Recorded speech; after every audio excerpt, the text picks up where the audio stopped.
Bonjour à tous. Donc effectivement, comme le disait Michel, on va voir à la fois pour le droit social individuel et pour le droit social collectif, quelles sont les modifications, changements engendrés par ces ordonnances Macron.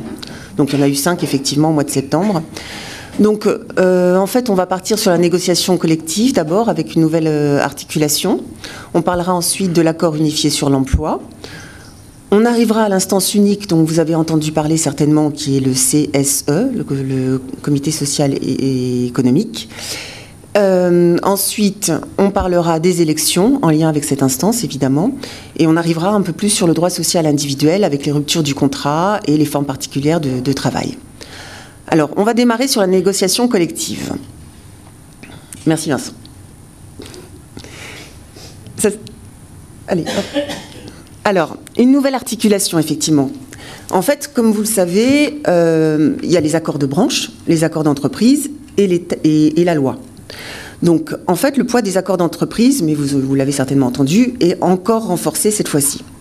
C'est-à-dire qu'auparavant, la branche pouvait interdire dans les accords d'entreprise les dérogations moins favorables à ces dispositions. Maintenant, dans certains domaines, ce n'est plus le cas. La branche n'est plus un socle de protection minimale et en fait la notion d'ordre public conventionnel qui était issue de la loi de El Khomri du 8 août 2016 est supprimée. On va se retrouver maintenant avec 3 blocs qui sont le bloc 1, le bloc 2, le bloc 3. Alors dans le bloc 1, on a effectivement le domaine qui est réservé à la négociation de branche. C'est-à-dire que c'est les sujets pour lesquels la branche va avoir une compétence exclusive. Donc je ne vais pas tous vous les nommer, on va se retrouver effectivement avec 13 matières dans lesquelles il y a cette primauté de la branche.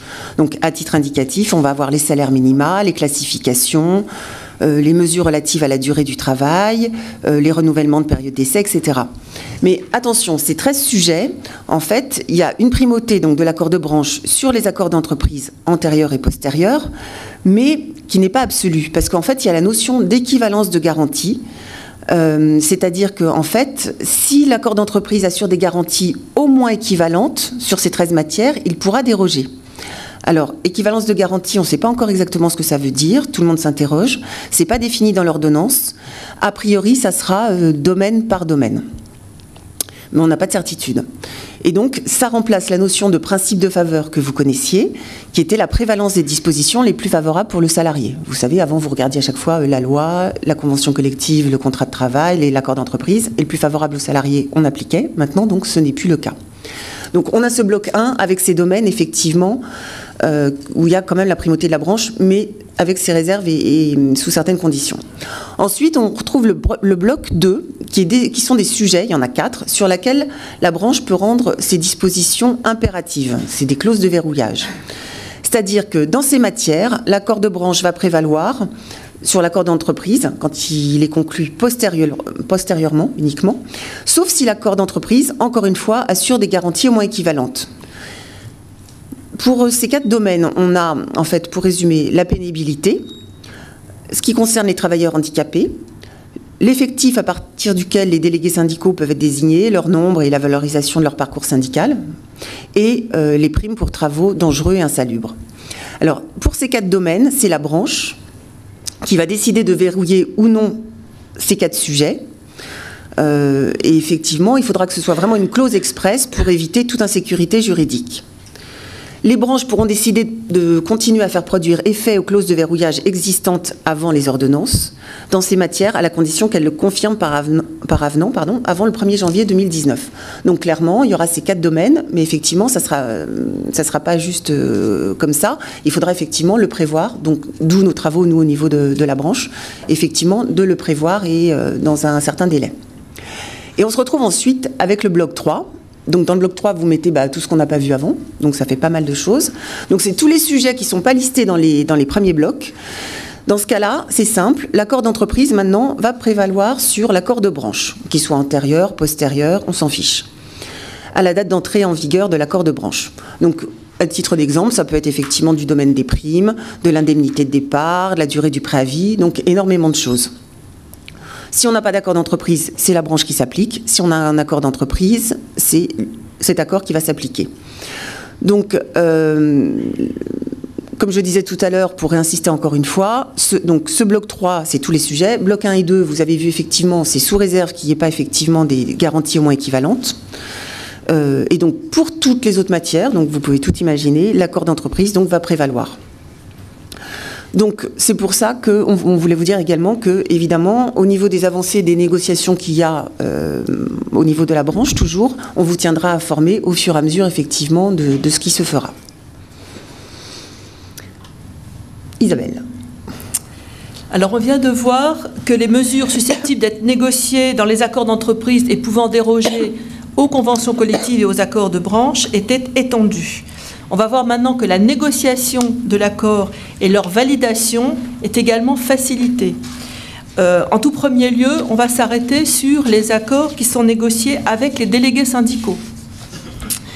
Ce qu'il faut retenir, c'est la généralisation de l'accord majoritaire. L'accord majoritaire, je le rappelle, c'est plus de 50% des organisations syndicales représentatives. Si c'est juste 50%, ça sera une autre disposition qui va s'appliquer.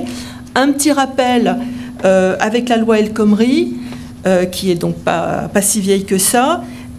L'accord majoritaire, donc plus de 50%, ne s'appliquait qu'aux accords relatifs à la durée du travail, repos et congés, et aux accords sur l'emploi. Ça, c'était déjà en vigueur depuis le 1er janvier 2017. À défaut d'avoir cette majorité de plus de 50%, un accord toujours sur ces thèmes, temps de travail, congés, repos, pouvait être signé néanmoins par les organisations syndicales représentatives, à condition qu'elles représentent au moins 30% des suffrages exprimés aux dernières élections, premier tour comité d'entreprise, ça doit vous parler quand même un petit peu. Là, s'il n'y avait que donc 30%, entre 30 et 50%, il fallait qu'il y ait une validation par référendum. Pour les autres thèmes d'accords d'entreprise, l'accord majoritaire n'était prévu qu'au 1er septembre 2019. Et jusque-là, donc jusqu'au 1er septembre 2019, les accords d'entreprise étaient régis par les dispositions antérieures, à savoir 50% ou 30% sans opposition. Désormais, la règle de l'accord majoritaire, elle est généralisée dès le 1er mai 2018. Donc c'est une avancée très importante de 16 mois. Le droit d'opposition, donc on a connu, n'existera donc plus à partir du 1er mai prochain. Jusqu'à cette date du 1er mai, si vous avez des accords d'entreprise qui mêlent plusieurs thèmes et qui donc sont susceptibles d'être régis par l'accord majoritaire ou les anciennes règles, je vous conseillerais d'être prudent et de conclure des accords séparés pour qu'il n'y ait pas au moins des difficultés de mise en œuvre de validation. Autre chose aussi, un conseil pour les délégués syndicaux, il faut exiger à chaque élection que vous ayez un tableau de répartition des suffrages exprimés et de le conserver tout au long du mandat, parce qu'on a souvent ce souci quand on voit arriver des accords d'entreprise à la fédération, les délégués syndicaux ne sont pas tout à fait certains du poids qu'ils ont. Donc ça, c'est quelque chose que vous devez exiger et conserver tout au long du mandat. Le deuxième point, après donc la généralisation de l'accord majoritaire, c'est l'assouplissement du recours au référendum. Comme on en a parlé il y a 2 minutes, si la majorité, les 50%, ne sont pas atteints, il y a toujours la possibilité de recourir au référendum s'il y a eu 30% donc des organisations syndicales qui ont signé, mais les conditions en sont assouplies par rapport à la loi El Khomri. Jusqu'à présent, alors je ne sais pas si parmi vous, il y en a qui ont déjà signé des accords sous la loi El Khomri. Il n'y en a pas eu beaucoup parce qu'elle n'a pas eu beaucoup le temps de se mettre en application. Seules les organisations syndicales représentatives pouvaient demander cette consultation par référendum. Donc, autrement dit, voilà, à nous deux, on fait 40%, on n'a pas 50%, donc on demande une consultation pour valider l'accord. Il y avait 1 mois pour le faire, mais en pratique, ça a été un petit peu compliqué à mettre en œuvre parce que des organisations syndicales, comme on peut l'imaginer, minoritaires, elles n'ont pas tellement envie de courir un risque de se faire raser par le référendum. Donc elles auraient probablement hésité à le demander. Mais ça ne faisait pas l'affaire des employeurs qui, eux, voulaient évidemment signer l'accord. Donc, désormais, avec les ordonnances Macron, l'employeur peut également être à l'origine, à l'initiative de cette demande de référendum, au terme, pareil, du délai d'1 mois, donc après la signature de l'accord. La seule condition, c'est qu'aucune organisation signataire, donc minoritaire, ne s'y oppose. Bon, là aussi, on voit peut-être un petit peu difficilement comment une organisation qui signe, finalement, elle dit oui, mais je ne veux pas que ça soit validé, donc ma signature, en quelque sorte, je la retire. Bon. Alors, toujours dans le déroulé de ces accords, c'est important de vous rappeler comment ça fonctionne. Si au bout de 8 jours, à compter de cette initiative de demander un référendum, soit de la part de l'employeur, soit de la part des organisations syndicales signataires, si aucune autre organisation représentative mais non signataire ne se manifeste pour dire, bon, allez, hop, je rajoute ma signature et comme ça on a 50%, le référendum est alors organisé dans un délai de 2 mois. D'accord ? Les modalités de consultation de ce référendum, elles sont fixées un petit peu comme un protocole d'accord préélectoral, donc entre l'employeur et les organisations représentatives, même celles qui ne sont pas signataires.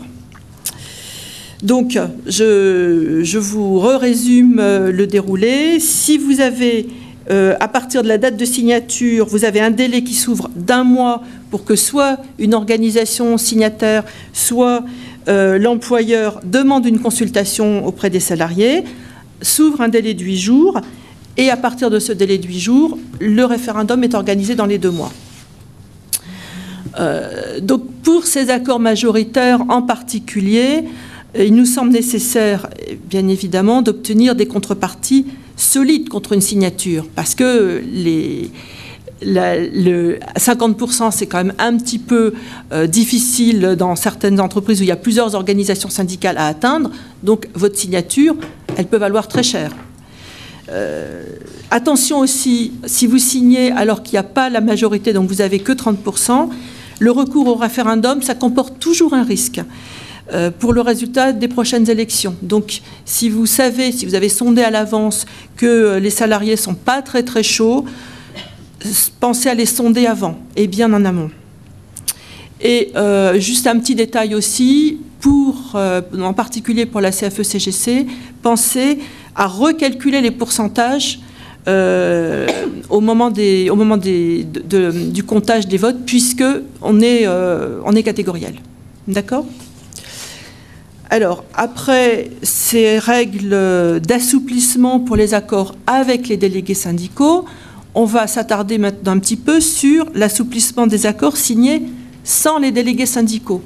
Est-ce qu'il y a parmi vous des salariés qui sont élus et où il n'y a pas aucun délégué syndical dans l'entreprise? C'est tout ?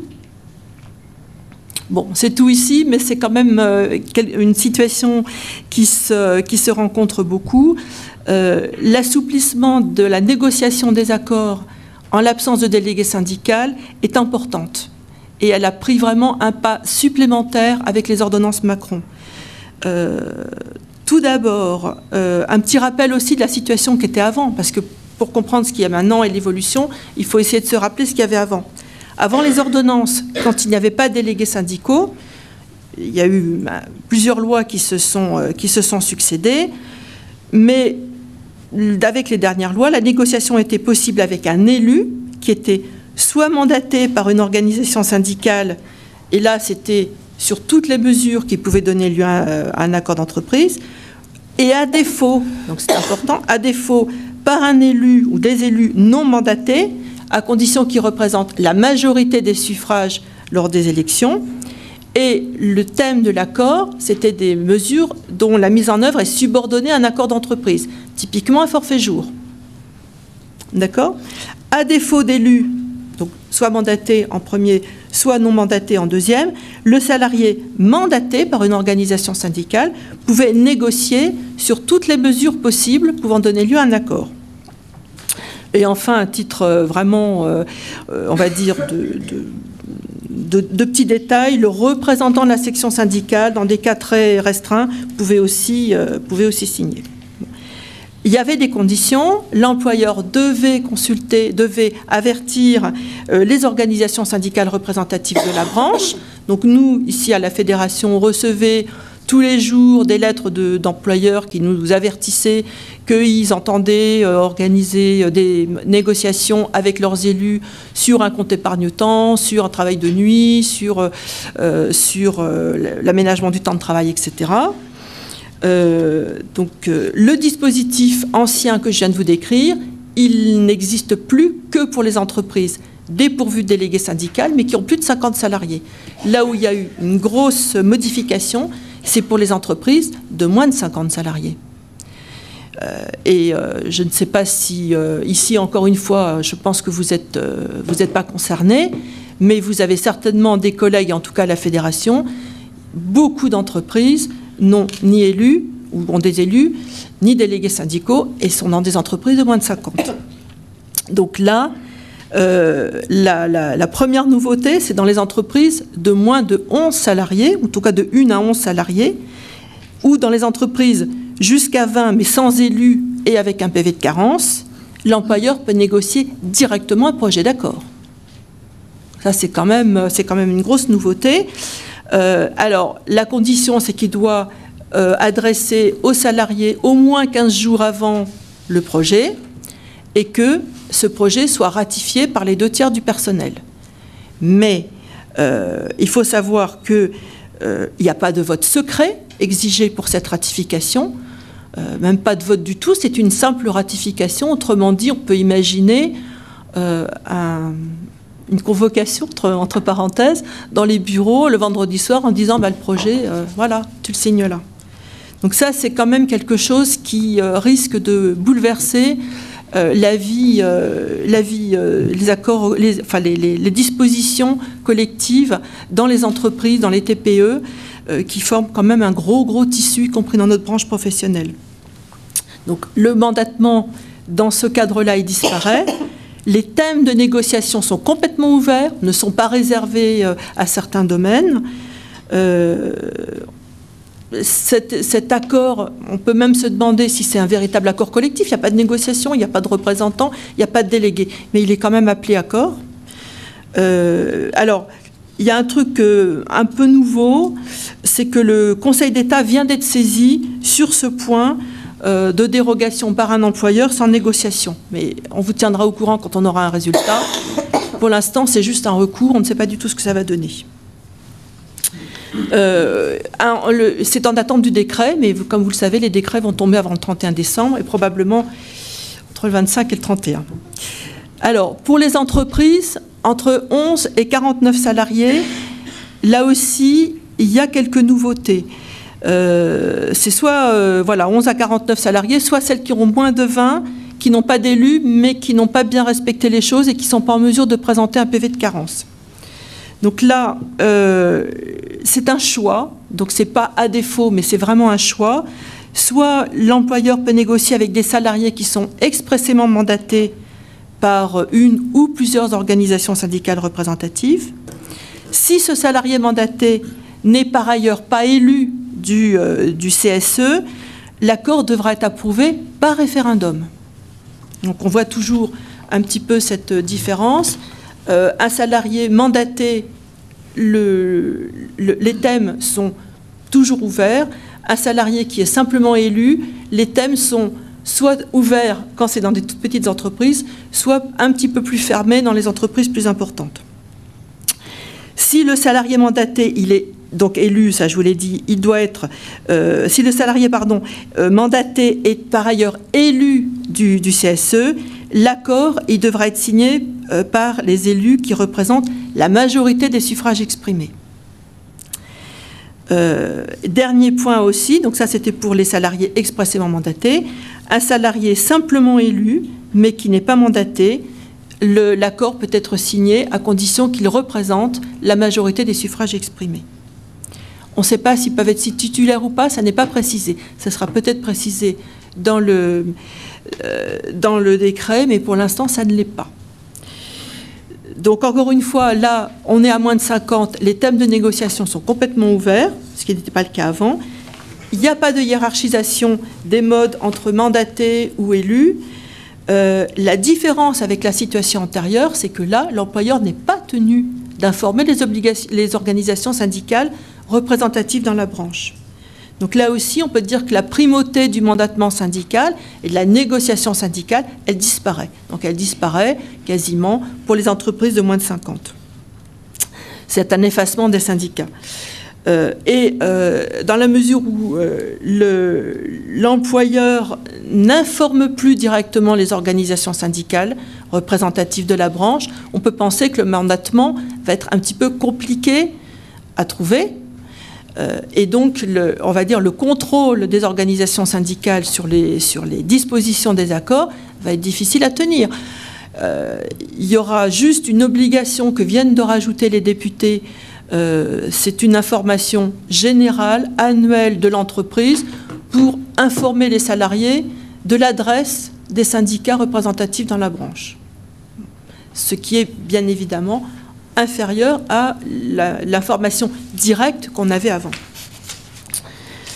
Alors, pour les entreprises d'au moins 50 salariés, encore une fois, sans délégués syndicaux, il n'y a pas de changement par rapport à la loi El Khomri, hormis le remplacement délégué du personnel CEDUP par le CSE. Donc, encore une fois, je vous répète, parce que tout ceci, bien sûr, c'est dans un souci de simplification, vous l'avez bien compris. Avant, c'était simple, hein, on négociait avec les délégués syndicaux, mais par simplification, on négocie avec de plus en plus de personnes, avec des conditions précises, etc. Mais au bout du compte, les accords sont facilités. Donc, avec les élus mandatés du CSE, titulaires ou pas, on n'en sait rien, thème de négociation ouvert, validation par référendum. Avec les membres du CSE, toujours les élus donc non mandatés, ils doivent représenter la majorité des suffrages exprimés lors des dernières élections.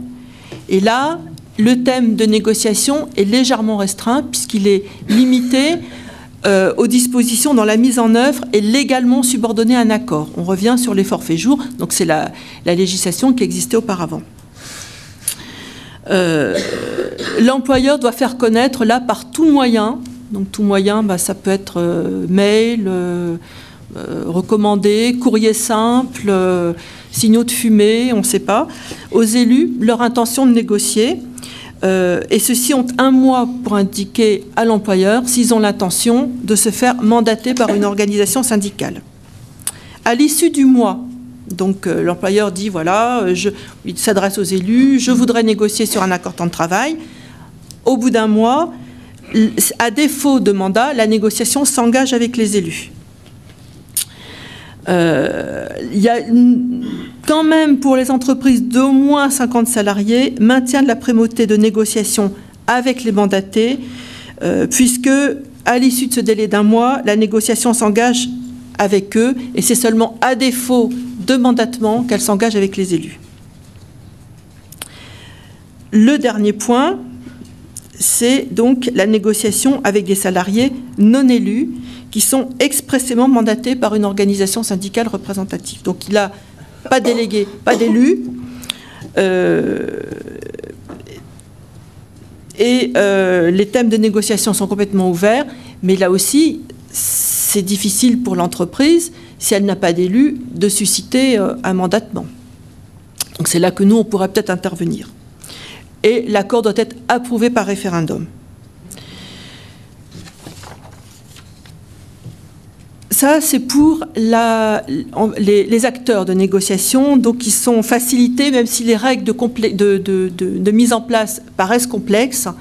En réalité, il y a avec DS, sans DS, et selon l'effectif, c'est quelque chose d'assez presque arithmétique, on va dire. Mais ces accords étant facilités dans la négociation, il faut savoir aussi qu'il y a une sécurisation importante et tout à fait neuve une fois qu'ils sont signés. Et ça concerne tous les types d'accords, qu'ils soient avec délégués syndicaux ou négociés avec des élus ou des salariés mandatés. Ces nouvelles mesures de sécurisation des accords sont destinées à rassurer les partenaires pour les encourager à négocier. Quand on entend ça, c'est bien évidemment les partenaires patronaux. Il y a 2 points à retenir, la présomption de validité des accords et un délai de prescription considérablement raccourci. Ça, ce sont 2 points très importants parce que, aussi bien en tant qu'élu ou en tant que salarié mandaté, mais surtout en tant que délégués syndicaux, il va falloir que vous fassiez très attention. D'abord, une présomption de conformité des accords. Il y a eu une création d'un nouvel article. Donc, bon, voilà, puisque le Code du travail est trop épais, on rajoute des articles. Donc, ce nouvel article, c'est l'article L2262-13 qui prévoit qu'il appartient à celui qui conteste la légalité d'apporter la preuve qu'il n'a pas été négocié ou conclu conformément aux conditions légales qui le régissent. Ça peut être justement parce que les acteurs ne sont pas les bons. C'est une présomption simple qui peut être renversée. Elle vise, mais d'ailleurs aussi bien le contenu des accords, bien sûr, les conditions de validité et le déroulement des négociations avec cette fameuse obligation de loyauté qu'on nous sert un petit peu à toutes les sauces, mais dont on ne sait pas très bien les frontières. Alors, cette présomption de conformité des accords, elle reprend une jurisprudence de 2015, de janvier 2015, qui justifiait les différences de traitement des catégories professionnelles différentes dans les accords. Je ne sais pas si c'est une jurisprudence qui vous parle, mais une organisation syndicale avait en particulier attaqué des dispositions de notre convention collective pour inégalité de traitement entre cadres et non-cadres. Donc il y a une jurisprudence très importante qui est passée en 2015 et qui disait qu'à partir du moment où un accord a été négocié avec les organisations syndicales, à partir du moment où il y a une négociation, il y a de présomption de validité, et c'est à la partie qui dit que l'accord est invalide de prouver cette invalidité. Le deuxième point, et là, encore une fois, c'est un gros raccourci, c'est sur le délai de prescription. Nouvel article, L2262-14, l'action en nullité d'un accord, que ce soit tout l'accord ou une partie de l'accord, doit être engagée dans un délai de 2 mois. C'était 5 ans. C'était 5 ans, donc vous voyez un petit peu que 2 mois, passer de 5 ans à 2 mois, c'est très court, c'est considérable. Le contentieux se fait au tribunal de grande instance. C'est un contentieux qui est lourd, qui est un peu coûteux aussi parce que tout doit être signifié par huissier.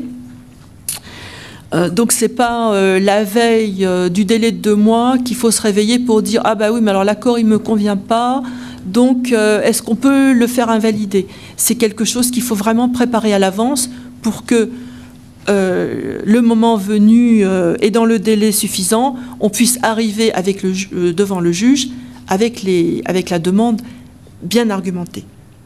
Donc ce délai de 2 mois court à compter de la notification de l'accord pour les organisations, pour les accords qui ont été signés avec des délégués syndicaux, ou de la date de publication de l'accord dans la base de données nationale, qui n'était pas encore en place et qui est enfin mise en place depuis le 17 novembre sur le site Légifrance. Donc, pour tous les accords qui ont été conclus avant le 24 septembre, puisque c'était avec les délégués syndicaux, c'était déjà applicable, c'est mort. Hein, voilà, on est le 28, ils sont donc validés. Il faut que vous veilliez à prévoir une information dans l'entreprise de ces accords. Qu'est-ce que je pourrais dire sur les délais de prescription? Certains délais de prescription antérieurs sont maintenus, hein, notamment sur les licenciements économiques collectifs. Hein, c'est toujours 3 mois, voilà. Bon. Dernier point aussi de sécurisation des accords d'entreprise, et ce n'est pas le moindre, c'est la limitation par le juge de l'effet rétroactif de la nullité de l'accord. Elle est désormais plus simplement prévue par la jurisprudence, mais elle est inscrite dans la loi par l'article L2262-15. c'est certainement suite à des annulations qui pouvaient avoir des impacts forts sur le forfait jour en particulier, parce que bon, l'accord il est peut-être déclaré invalide au tribunal de grande instance, il y a appel, bon, donc ça peut durer plusieurs années et les conséquences pouvaient en être très dommageables pour les entreprises. Donc le juge a la possibilité de limiter dans le temps cet effet rétroactif. On va faire un petit focus rapide sur les négociations obligatoires.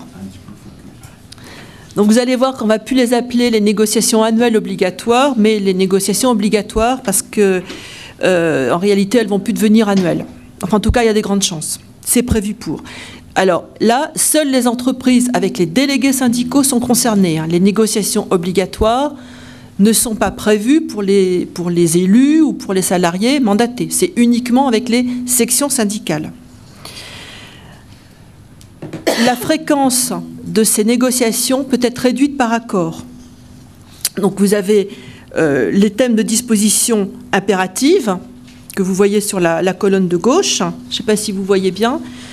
Donc rémunération, égalité professionnelle, QVT et la gestion prévisionnelle pour les entreprises de plus de 300 au moins. La périodicité peut être de 4 ans au maximum. 4 ans. Donc les thèmes de négociation possibles sont listés, sont assez nombreux, vous verrez. Donc contenu, périodicité, calendrier, lieu de réunion, bon ça c'est plus anecdotique. Les informations à remettre, ça c'est très important. La date de remise de ces informations aussi. Les modalités selon lesquelles sont suivis les engagements des partenaires, etc. Bon. À défaut d'accord sur ces dispositions avec les thèmes, c'est les dispositions anciennes qui s'appliquent, à savoir une négociation annuelle sur la rémunération, égalité pro, QVT, et une négociation triennale sur la GPEC. D'accord ?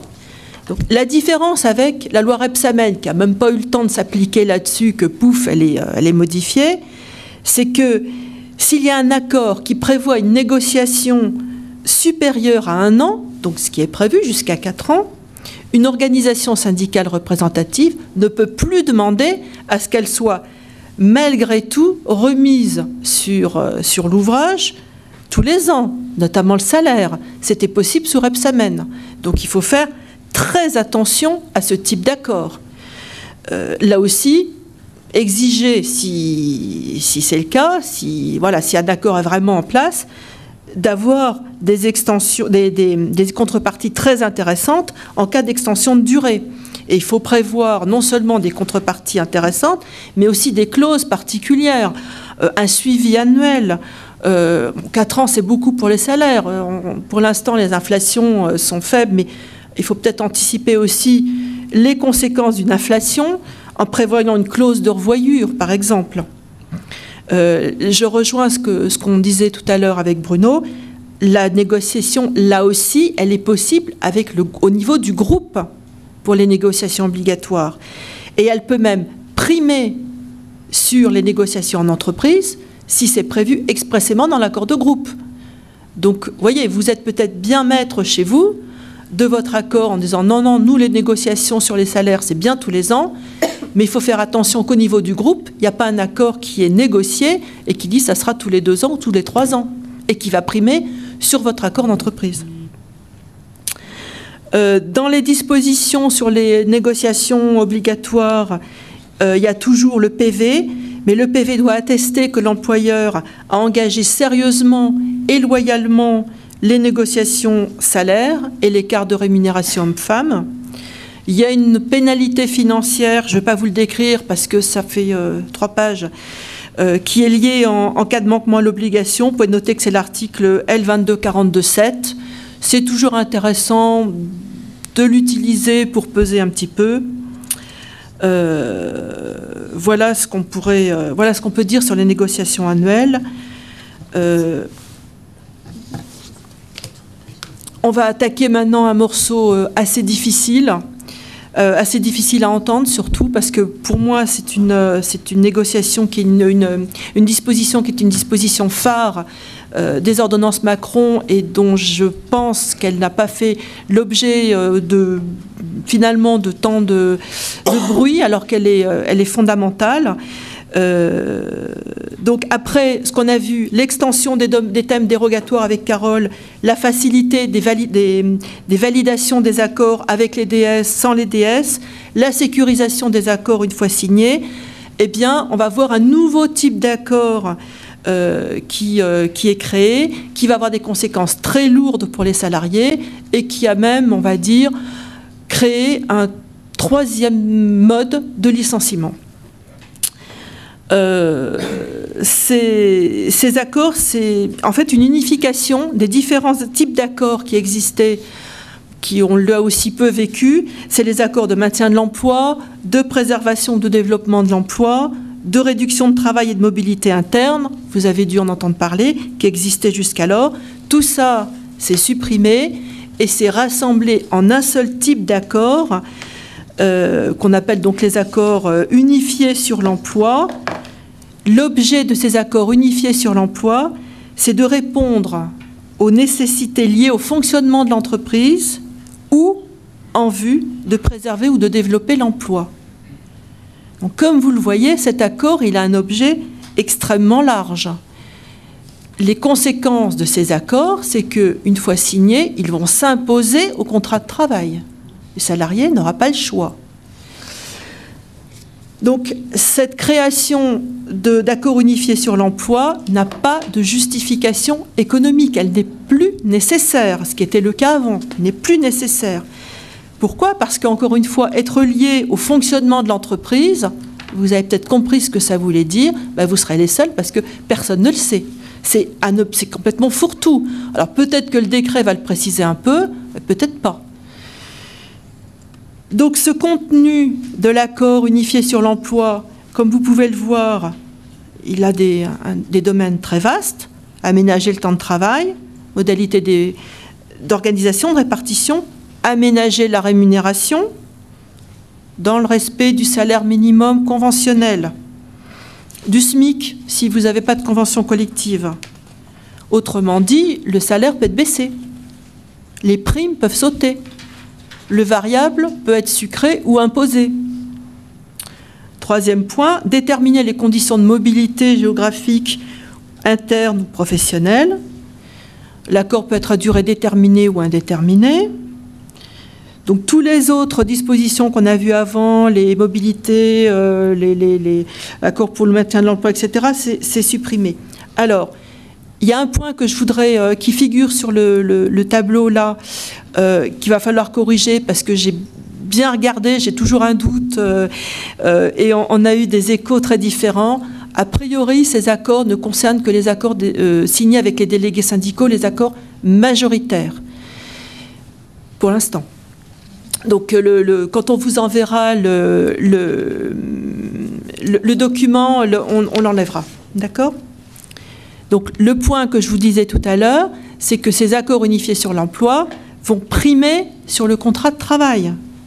Elles se substituent de plein droit aux clauses contraires et incompatibles de vos contrats de travail, y compris en matière de rémunération, y compris en matière de réduction du temps de travail, de mobilité, etc. Alors, ça existait dans une certaine mesure, mais ça a eu très peu de temps pour s'installer avant avec les accords de maintien de l'emploi. Mais il y a une différence notable, c'est qu'avec ces accords, auparavant les accords de maintien de l'emploi, si le salarié refusait, il était licencié pour motif économique. C'est plus le cas.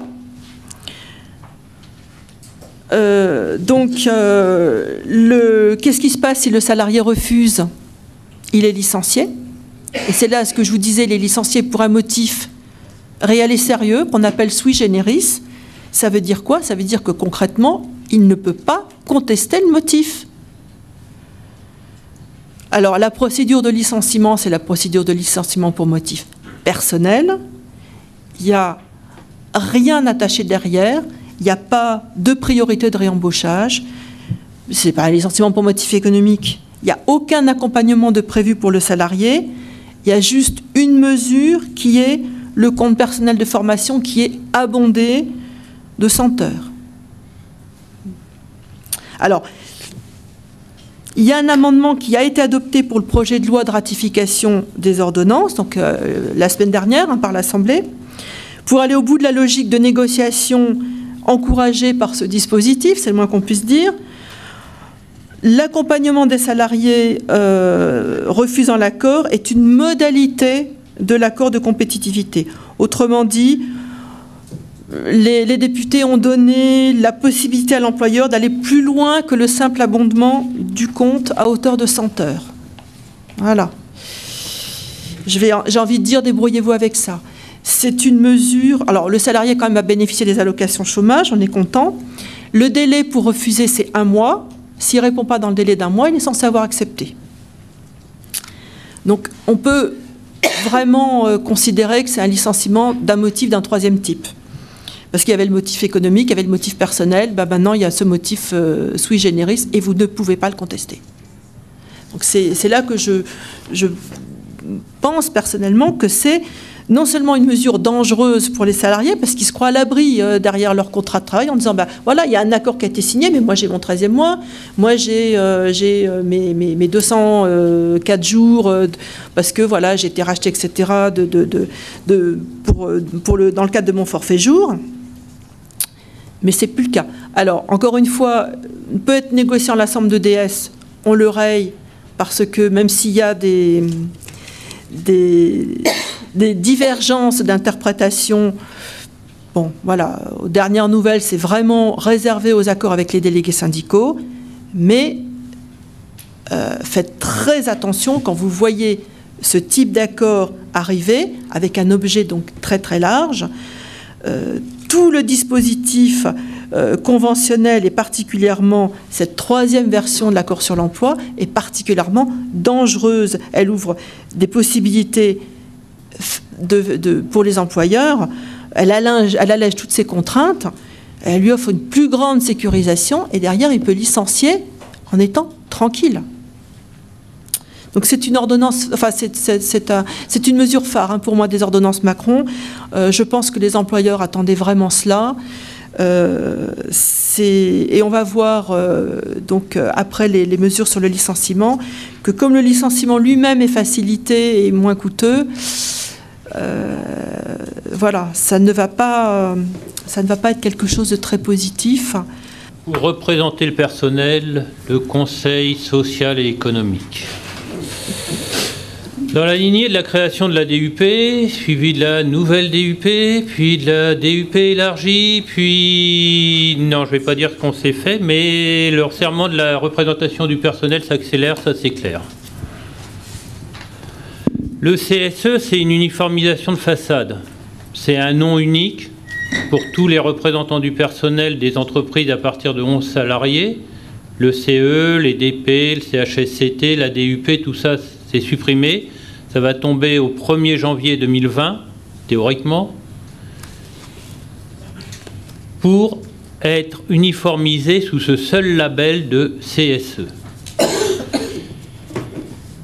C'est une entité qui aura des prérogatives, un fonctionnement et des moyens distincts selon les effectifs de l'entreprise. Moins de 50, moins de 300, plus de 300, à chaque fois, vous n'aurez pas les mêmes capacités, mais toujours le même nom. Il y a des CSE d'établissement, il y a un CSE central qui pourront être constitués dans les entreprises qui comportent au moins 2 établissements distincts. L'ensemble des biens, droits et obligations, créances, dettes existantes des CE, CHSCT seront transférés au CSE mis en place au terme du mandat en cours. Ce transfert s'effectue à titre gratuit lors de la mise en place des CSE. C'est ce moment-là où on se rend compte que Bercy n'a pas eu son mot à dire. Sinon, ils auraient pris 20% au minimum. Une convention conclue avant le 31 décembre 2019 entre les CSE et les membres des anciennes instances définira les conditions de ce transfert. On ne sait pas, s'il n'y a pas eu de convention, qu'est-ce qui se passera. De la même façon que tous les mandats CE, DP, CHSCT, DUP vont tomber au 1er janvier 2020, c'est bien beau, Mais dans beaucoup d'entreprises, les élections de renouvellement, celles qui auraient dû renouveler en 2020 ou 2021, ils vont faire leurs élections au dernier trimestre 2019. Il y aura des discussions concernant différents sujets, des recours à la directe et autres. On va faire quoi? On va interrompre les cours des procédures pour que tout soit fait au 1er janvier, où la justice pourra aller à son terme, et donc il y aura encore des CE, des DP, des CHSCT, des DUP au-delà du 1er janvier, on ne sait pas encore.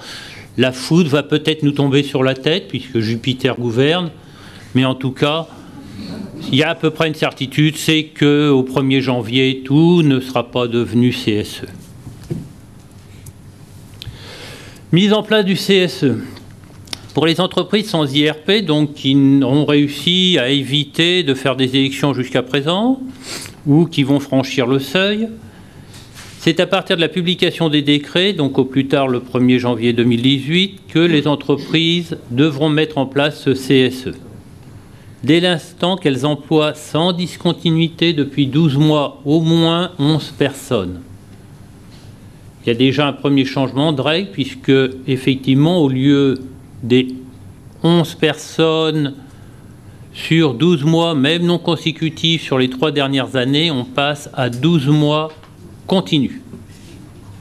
Donc il suffit pour une entreprise un peu voyoute de jouer avec un temps partiel 1 mois par an, et on passe de 11 à 10,8. Ah bah non, ça y est, on est en dessous, et on repart de nouveau. On n'a pas fini de rigoler.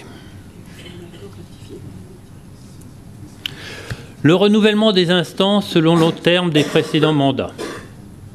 Si vous aviez eu un protocole signé avant le 23 septembre 2017, pour une élection après cette date, le processus est poursuivi.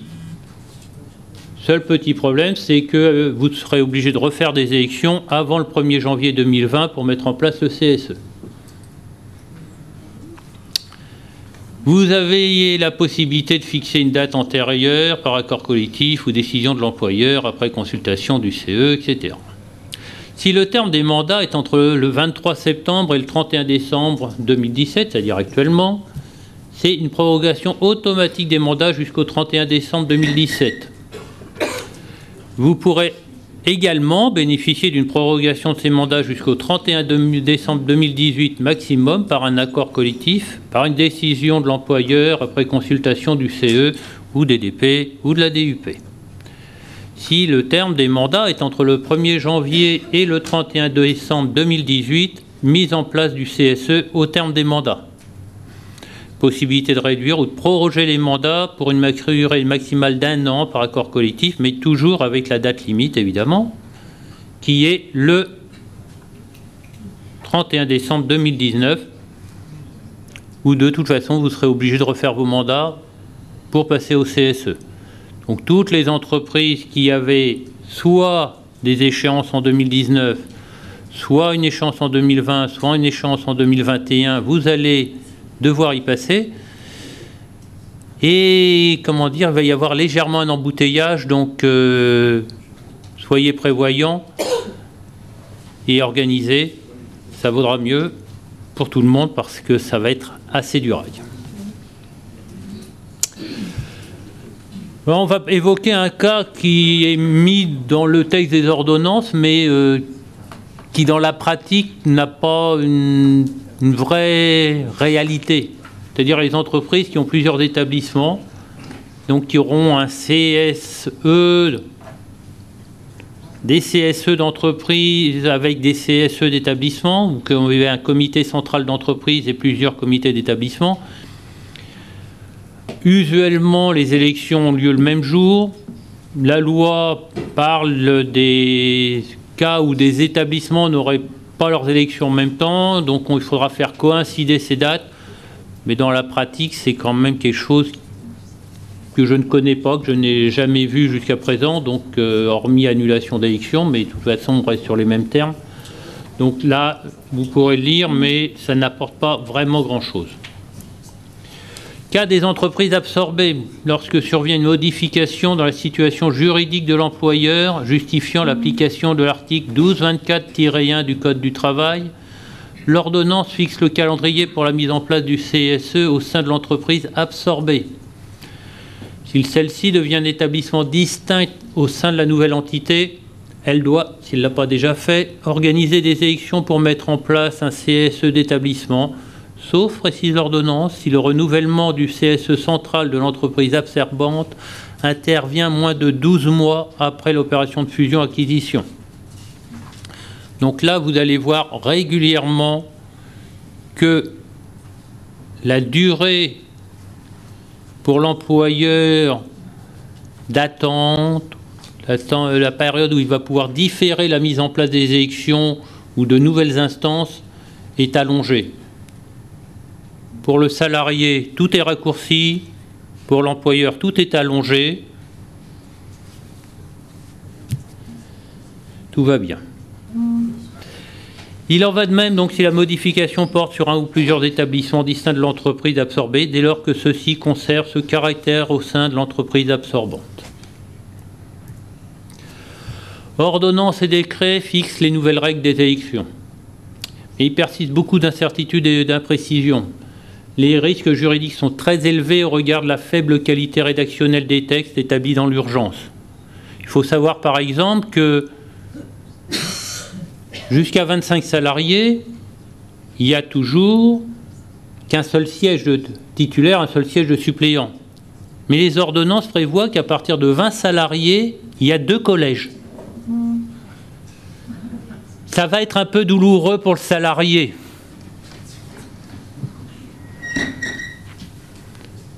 On n'a pas pressé, on ne sait pas s'il y aura un budget tronçonneuse.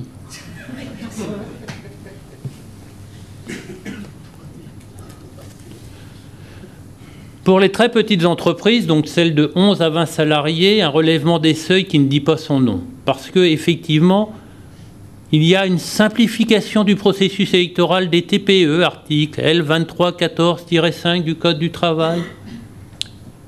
Un nouveau processus électoral. Information du personnel de l'organisation des élections par l'employeur. Derrière la porte, réservé à la direction, par affichage pour tout le monde, on ne sait pas encore vraiment. À partir de là, les salariés, enfin un salarié a le droit de se porter candidat dans un délai de 30 jours. Si ce n'est pas le cas, l'employeur n'a pas à poursuivre le processus électoral. Il n'a pas informé les organisations syndicales, ni à les inviter à négocier le protocole, ni évidemment à établir la liste de leurs candidats. Et donc, PV de carence. Comme on ne sait pas si et comment le candidat doit d'abord dire qu'il va être candidat. Deuxièmement, on ne sait pas si, en disant « je souhaiterais être candidat aux élections », il va être protégé.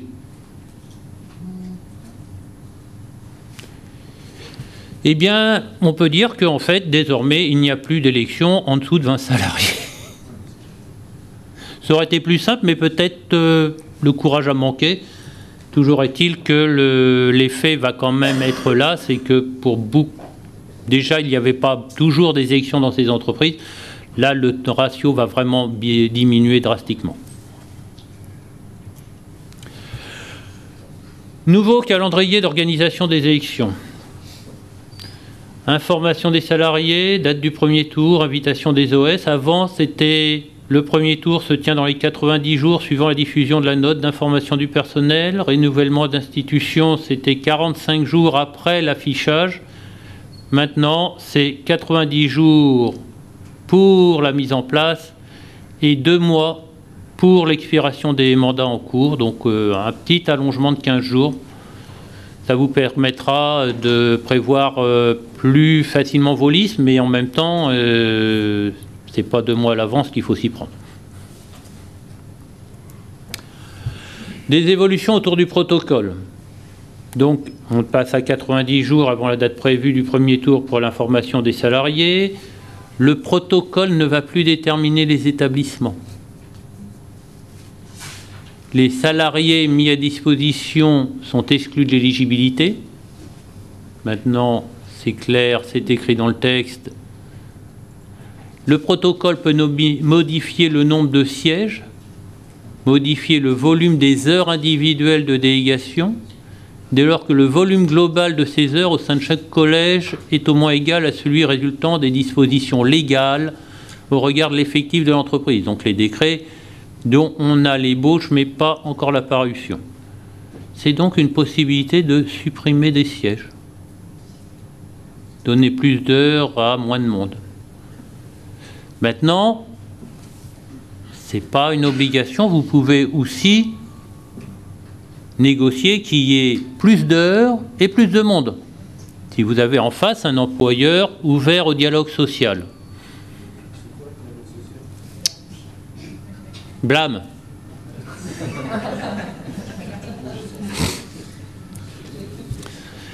Une parité en version allégée. Assouplissement des règles de représentation équilibrée des femmes et des hommes dans la liste de candidats. Le principe, c'est toujours un nombre de femmes et d'hommes correspondant à la part de femmes et d'hommes inscrits sur la liste électorale du collège, aussi bien pour les titulaires que pour les suppléants. La nouveauté, c'est que lorsque l'application de ces règles relatives à la représentation équilibrée conduit à exclure totalement la représentation de l'un ou l'autre sexe, les listes de candidats pourront comporter un candidat du sexe qui, à défaut, ne serait pas représenté. Mais ce candidat ne peut pas être en première position sur la liste. Il faut savoir que nous, par exemple, on avait présenté une liste dans une boîte d'ingénierie où il y avait 3 sièges, mais il n'y avait que 20% de femmes. Donc, normalement, on ne pouvait pas présenter de femmes. On a présenté une candidate puisqu'elle était sortante. Et nous avons été attaqués par la CFDT au nom de la parité et de la promotion de la femme dans l'entreprise, bien sûr. Donc désormais, grâce à cet élément-là, la CFDT pourrait aller se faire... Enfin bref. Oui, je n'ai rien dit. Désormais, en cas de non-respect des règles liées à la parité, les élus invalidés pourront être remplacés lors des élections partielles. Jusqu'à présent, l'annulation, puisque la disposition de ces règles sur la parité aboutit à, si vous trichez, si vous présentez des listes complètement déséquilibrées par rapport aux obligations de parité, vous conserverez votre représentativité, acquise de façon un peu frauduleuse. Il y a simplement que les élus surnuméraires voyaient leur élection annulée s'il y avait un recours au tribunal, évidemment. Il n'y a pas d'automaticité. Et ces sièges étaient perdus. Donc vous pouviez avoir un collège où il y ait plus que la moitié des élus, en théorie, parce que tous les autres auraient été annulés. Désormais, ces sièges annulés pourront faire l'objet d'élections partielles, où vous pourrez recommencer la même chose, puis être de nouveau annulés. Pour les nouveaux, à la fin, vous arriverez peut-être à faire élire tous les gens que vous vouliez, à la 4e ou 5e fois.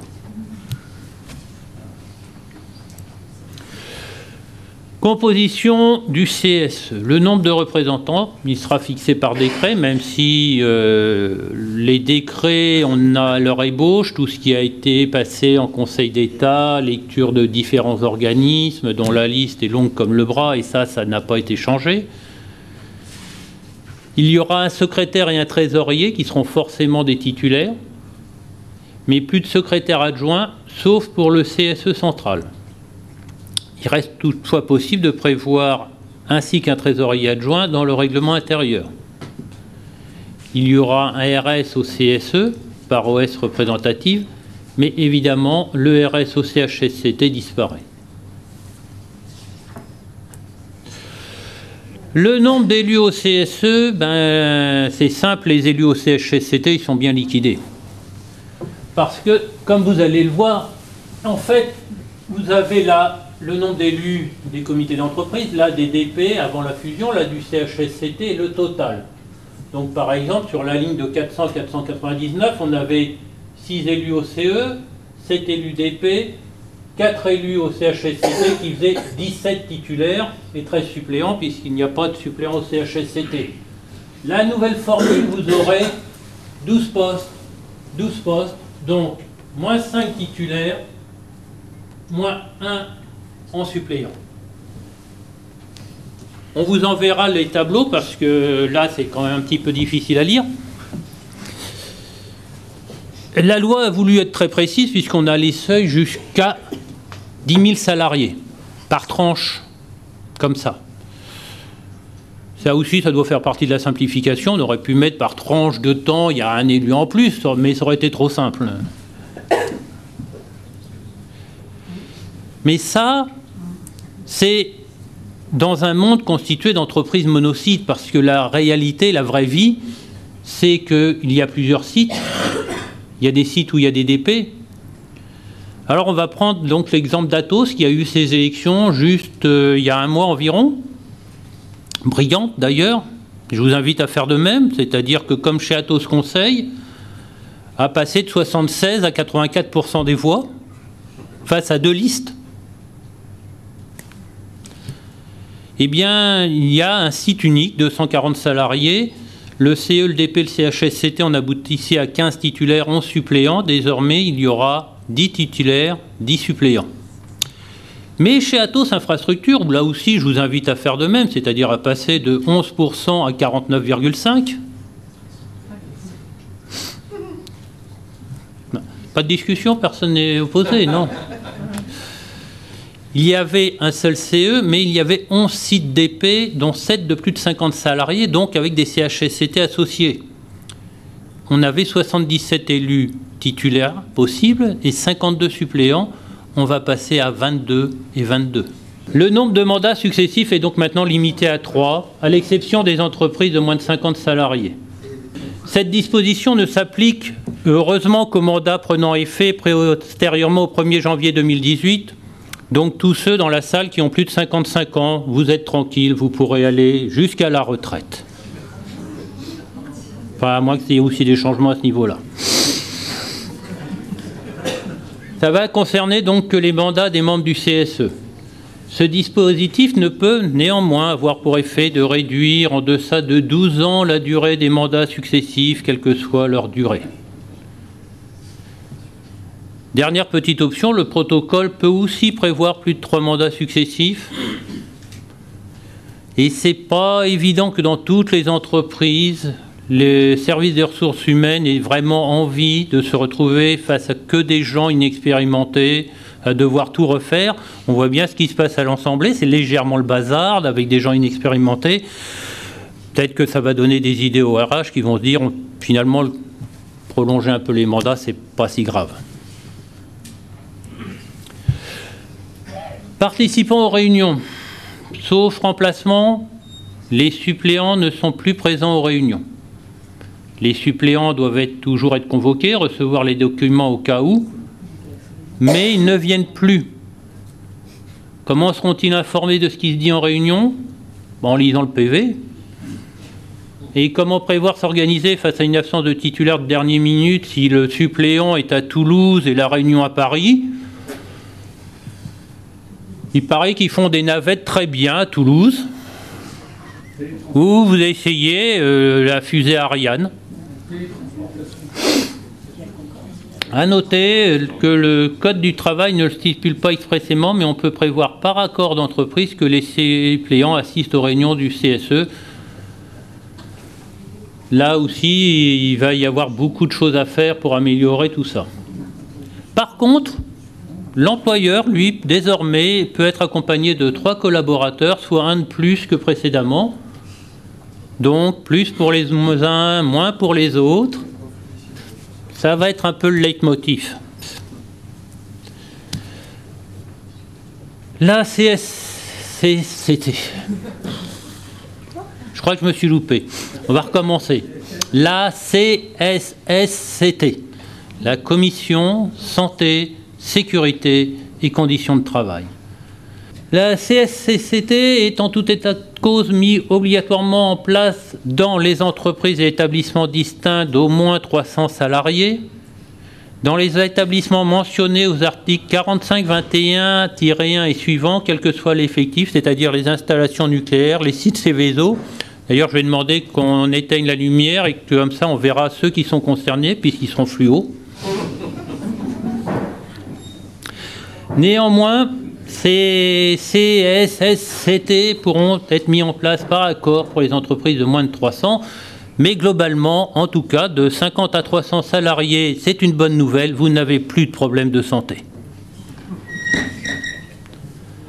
Composition et mise en place de la CSSCT. Elles sont prévues soit par un accord d'entreprise, soit par un accord entre le chef d'entreprise et la majorité des membres du CSE, soit par le règlement intérieur du CSE. Ce dernier cas, assurément, sera une source de nombreuses jurisprudences parce qu'il va falloir tout prévoir. Les membres de la commission santé, sécurité, conditions de travail sont désignés par le CSE parmi ses membres pour une durée prenant fin avec celle des mandats des membres élus de comité. Vous n'aurez plus à vous poser de soucis de savoir à quel moment ça s'arrête. Tout le monde s'arrête en même temps. La commission devra comprendre au moins 3 membres, c'est d'ordre public, dont au moins un représentant le second collège, les techniciens et agents de maîtrise, ou le cas échéant, le 3e collège, les ingénieurs et cadres. C'est l'accord de mise en place de la CSSCT, ou le règlement intérieur du CSE, qui va déterminer le nombre d'élus, leurs heures de délégation, leurs moyens et leurs missions. Les membres peuvent être choisis parmi les titulaires ou les suppléants au CSE. Les membres de la commission peuvent bénéficier de journées de formation à la santé et au travail d'au moins 5 jours dans les entreprises de plus de 300 salariés, 3 jours dans celles de moins de 300. La CSSCT est présidée par l'employeur. La délégation patronale ne peut pas être supérieure au nombre d'élus titulaires de la CSSCT. Qu'est-ce que ça veut dire?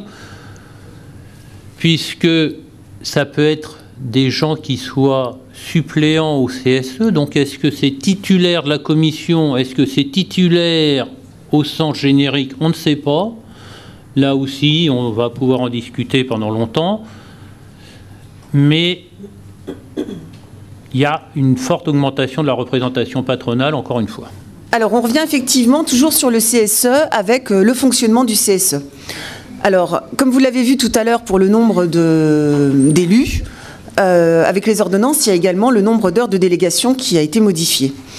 Donc là encore, ça sera, en fait, on aura les chiffres définitifs lorsque le décret sera paru. Et comme Isabelle vous le disait tout à l'heure, on attend une vingtaine de décrets, enfin qui étaient prévus au mois de septembre. À ce jour, il y en a 2 qui ont été publiés, donc c'est pas énorme, mais effectivement, ils doivent tous arriver d'ici la fin de l'année. Donc ça sera très certainement le cas. Et je pense que d'ici quelques jours ou quelques petites semaines, il y aura effectivement le gros des décrets qui vont arriver.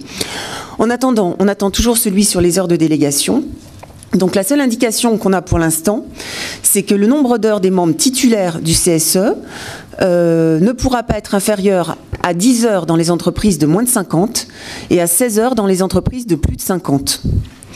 Alors, il faut noter que pour les réunions internes du comité, qui sont en général les réunions préparatoires, elles ne vont pas s'imputer sur les heures de délégation, ni a priori, mais c'est pareil, on attend d'avoir la confirmation définitive, ni le temps passé en cas de droit d'alerte pour danger grave et imminent. Alors là, vous avez un très beau tableau aussi, alors que vous aurez dans donc le PowerPoint qu'on vous enverra d'ici quelques jours, qui reprend la présentation, et où vous voyez effectivement que selon l'effectif, comme dirait Vincent, on va avoir plus ou moins de chance, et qu'effectivement entre 50 et 199 salariés, c'est là qu'il y a le moins de chance, puisque c'est là qu'on perd effectivement le plus d'heures de délégation. Merci. Merci Vincent.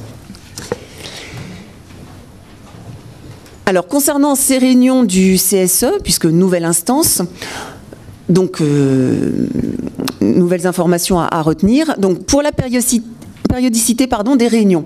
Donc, en fait, avant, on avait des périodicités qui étaient prévues pour le CE, bon, pour les DP, pour le CHSCT, pour les DUP également. Donc, en fait, il y a un petit peu un mix qui est fait de tout ça, et on en arrive maintenant pour cette instance unique à une périodicité qui sera de au moins 6 réunions par an. Donc, on reviendra là-dessus tout à l'heure, dont 4 portant en tout ou partie sur les attributions en matière de santé, sécurité et conditions de travail, quand l'effectif est supérieur à 50. Parce que comme on vous l'a dit évidemment tout à l'heure, le CHSCT ayant disparu, ça va être effectivement cette instance qui va reprendre les attributions. Et s'il n'y a pas d'accord d'entreprise, donc c'est au moins 6 réunions par an, s'il n'y a pas d'accord qui déroge, il y a au moins une fois par mois des réunions si les effectifs sont supérieurs à 300 et au moins une fois tous les 2 mois si l'effectif est inférieur à 300.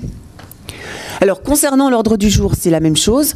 On avait en fait des délais pour convoquer, pour envoyer l'ordre du jour qui variaient selon CE, CHSCT, qui en plus avaient évolué avec les textes plus récemment. Maintenant, l'ordre du jour pour cette instance unique, ce sera de 3 jours calendaires avant la réunion. Concernant enfin le budget, il y aura alors une augmentation du budget de fonctionnement pour les entreprises supérieures à 2000 salariés, donc il va passer de 0,2 à 0,22%. Et il y aura, ce qui est plus notable, une fin de la stricte séparation entre les 2 budgets, fonctionnement et ASC, puisque vous savez qu'avant c'était impossible, évidemment interdit de basculer de l'un sur l'autre. Maintenant, ça pourrait être le cas. Donc, très certainement, fonctionnement vers ASC, puisque c'est ASC qui se vide, si j'ose dire, le plus vite. Mais voilà, ça pourra fonctionner dans les 2 sens. Concernant les délais de consultation, donc c'est pareil, nouvelle instance. Donc, pour rappel, avant, il y avait des délais qui ne pouvaient pas être inférieurs à 15 jours. Et il y avait un décret qui avait fixé des délais maximum de consultation qui étaient de 1 mois quand il n'y avait pas de recours à un expert, 2 mois recours à un expert, 3 mois saisine du CHSCT et 4 mois en cas de saisine de l'instance de coordination des CHSCT. Maintenant, alors le délai de 15 jours minimum dont on parlait est supprimé et il sera remplacé, c'est pareil, c'est en fait source de questions, par un délai d'examen suffisant. On aura un accord d'entreprise ou alors, à défaut de DS, un accord avec le CSE qui pourra fixer les délais de consultation. À défaut d'accord, il y a encore une fois un décret en Conseil d'État qui va fixer les délais dans lesquels les avis du CSE sont rendus. Donc là, on attend l'information. Et on sait qu'un accord d'entreprise, donc pourra, enfin, la conclusion, c'est qu'un accord d'entreprise pourra prévoir des délais d'examen qui sont inférieurs à 15 jours, ce qui n'était pas possible avant les ordonnances. Alors, les attributions du CSE. Donc, dans la lignée de ce qu'on a vu tout à l'heure, logiquement, donc, on va retrouver les mêmes seuils. Donc, dans les entreprises qui sont de 11 à 49 salariés, en fait, on va retrouver ce qui existait un petit peu avant, c'est-à-dire les délégués du personnel, mais allégés. C'est-à-dire que il y aura les mêmes... en fait, il y aura une mission principale qui sera dans les mêmes termes qu'avant, c'est-à-dire toujours présenter à l'employeur les réclamations individuelles ou collectives relatives à certains thèmes. Donc c'est ce qui se passera pour tout ce qui est inférieur à 50 salariés. Alors, il faut faire attention parce qu'effectivement, dans les amendements dont on parlait tout à l'heure, il y en a un qui, a priori, rétablit le droit existant en permettant aux représentants du personnel dans les entreprises de plus de 10 salariés de disposer du droit d'alerte en cas d'atteinte aux droits des personnes. Alors qu'effectivement, on avait l'impression que ce droit d'alerte était supprimé. Ensuite, dans les entreprises de plus de 50, ça sera un remaniement plus important qu'on va constater.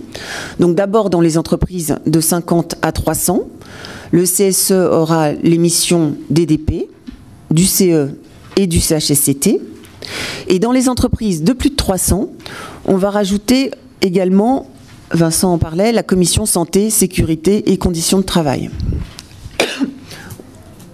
Pardon, en dessous de 300.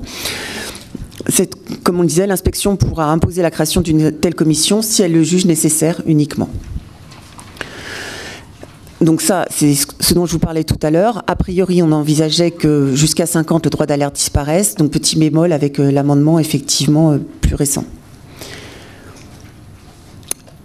Vont demeurer, donc là on va passer un petit peu vite dessus parce qu'il n'y a pas de nouveauté, c'est simplement pour vous dire que c'est une nouvelle instance mais qu'on retrouve effectivement les prérogatives existantes. Donc les attributions générales qui dataient de quelques années, c'était l'organisation et la marge générale de l'entreprise et la santé, sécurité et conditions du travail. On retrouve les 3 grandes consultations périodiques qui ont été mises en place il y a quelques années, qui sont maintenant aménageables par voie d'accord et qui notamment peuvent porter sur la périodicité, enfin qui peuvent porter la périodicité de 1 à 3 ans, je vois qu'il manque un S, et définir le contenu, les modalités de consultation, la liste et le contenu des informations, etc. Donc ces 3 grandes consultations, vous les connaissez. C'est d'un côté orientation stratégique de l'entreprise, ensuite situation économique et financière, et enfin le gros morceau, si j'ose dire, la politique sociale de l'entreprise.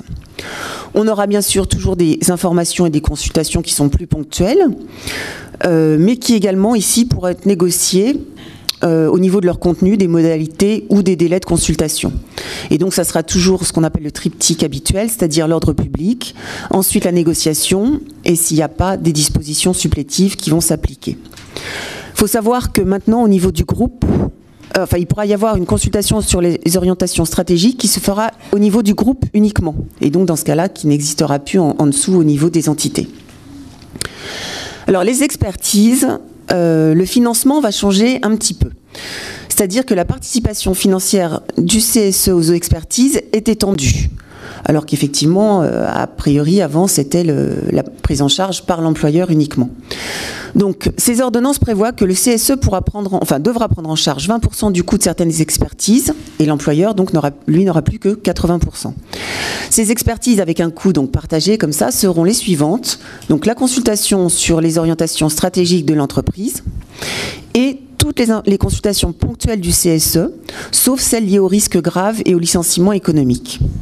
Donc ça veut dire en clair que l'employeur sera tenu de financer toujours à 100%, celles qui sont liées à la consultation sur la situation éco et financière de l'entreprise, les expertises liées à la consultation sur la politique sociale, et comme on le disait juste avant, en cas de licenciement économique, de collectif pour motif économique, et pour l'expertise en cas de risque grave. Voilà. Vincent.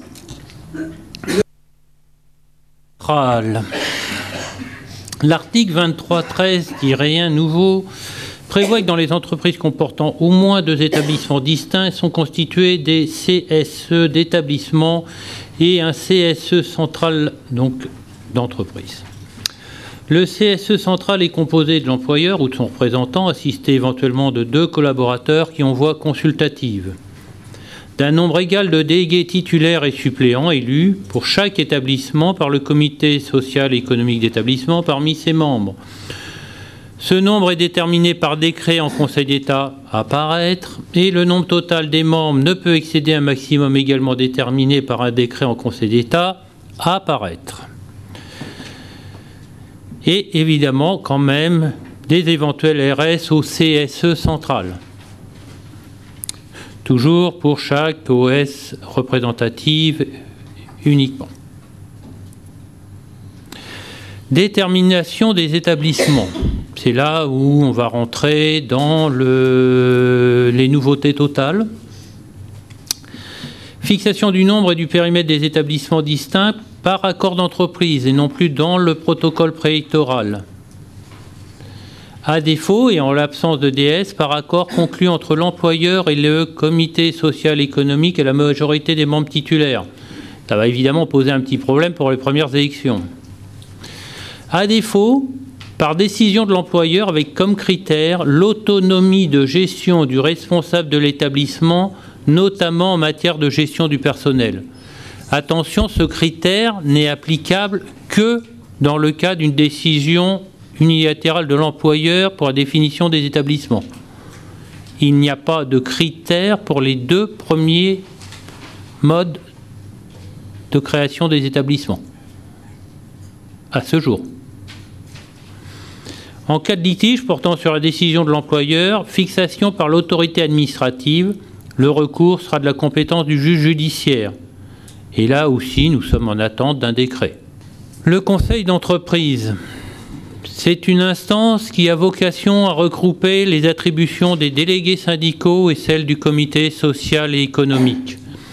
Ce conseil dispose donc de toutes les compétences du comité social et économique et intègre la fonction de négociation, de conclusion et de révision des accords collectifs d'entreprise ou d'établissement.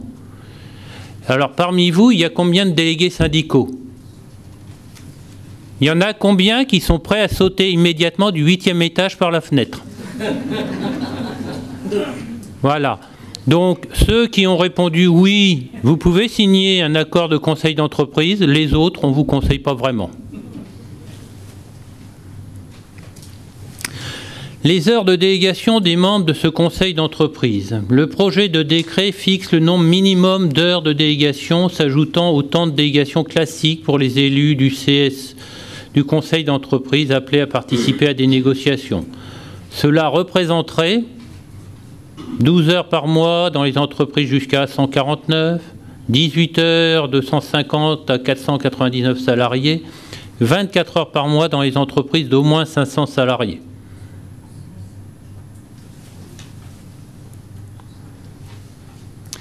Par exception, le conseil d'entreprise ne peut pas négocier tous les accords collectifs et notamment ceux qui sont soumis à des règles de validité spécifiques. Ces derniers devraient être négociés selon toute vraisemblance avec le délégué syndical qui garde donc son existence propre. Ces accords seraient les suivants: accords portant sur le PSE, accords sur le protocole d'accord préélectoral et les nouveaux accords liés au fonctionnement de l'entreprise. Attention, et c'est pour ça que j'ai changé le temps entre ce que vous lisez et ce que j'ai dit, l'Assemblée nationale vient de modifier l'ordonnance concernant le conseil d'entreprise. Un amendement précise que cette instance est la seule compétente pour négocier, conclure et réviser les conventions et accords d'entreprise ou d'établissement. Cela signifierait donc qu'il n'y aurait plus de délégué syndical à désigner si une entreprise choisit d'opter par accord pour la mise en place d'un conseil d'entreprise. On va vous préciser encore une petite chose, juste comme ça, dans les innovations juridiques, c'est qu'une ordonnance, le Parlement la valide ou la rejette. Constitutionnellement, il n'y a pas d'amendement à une ordonnance. On a déjà une centaine d'amendements qui ont été votés sur les ordonnances. On est en pleine novation. Jusqu'où? On verra. Peut-être une autre destination. Un voyage vers l'au-delà et au sud. Notre conseil, bien, c'est normalement Michel qui fait le conseil.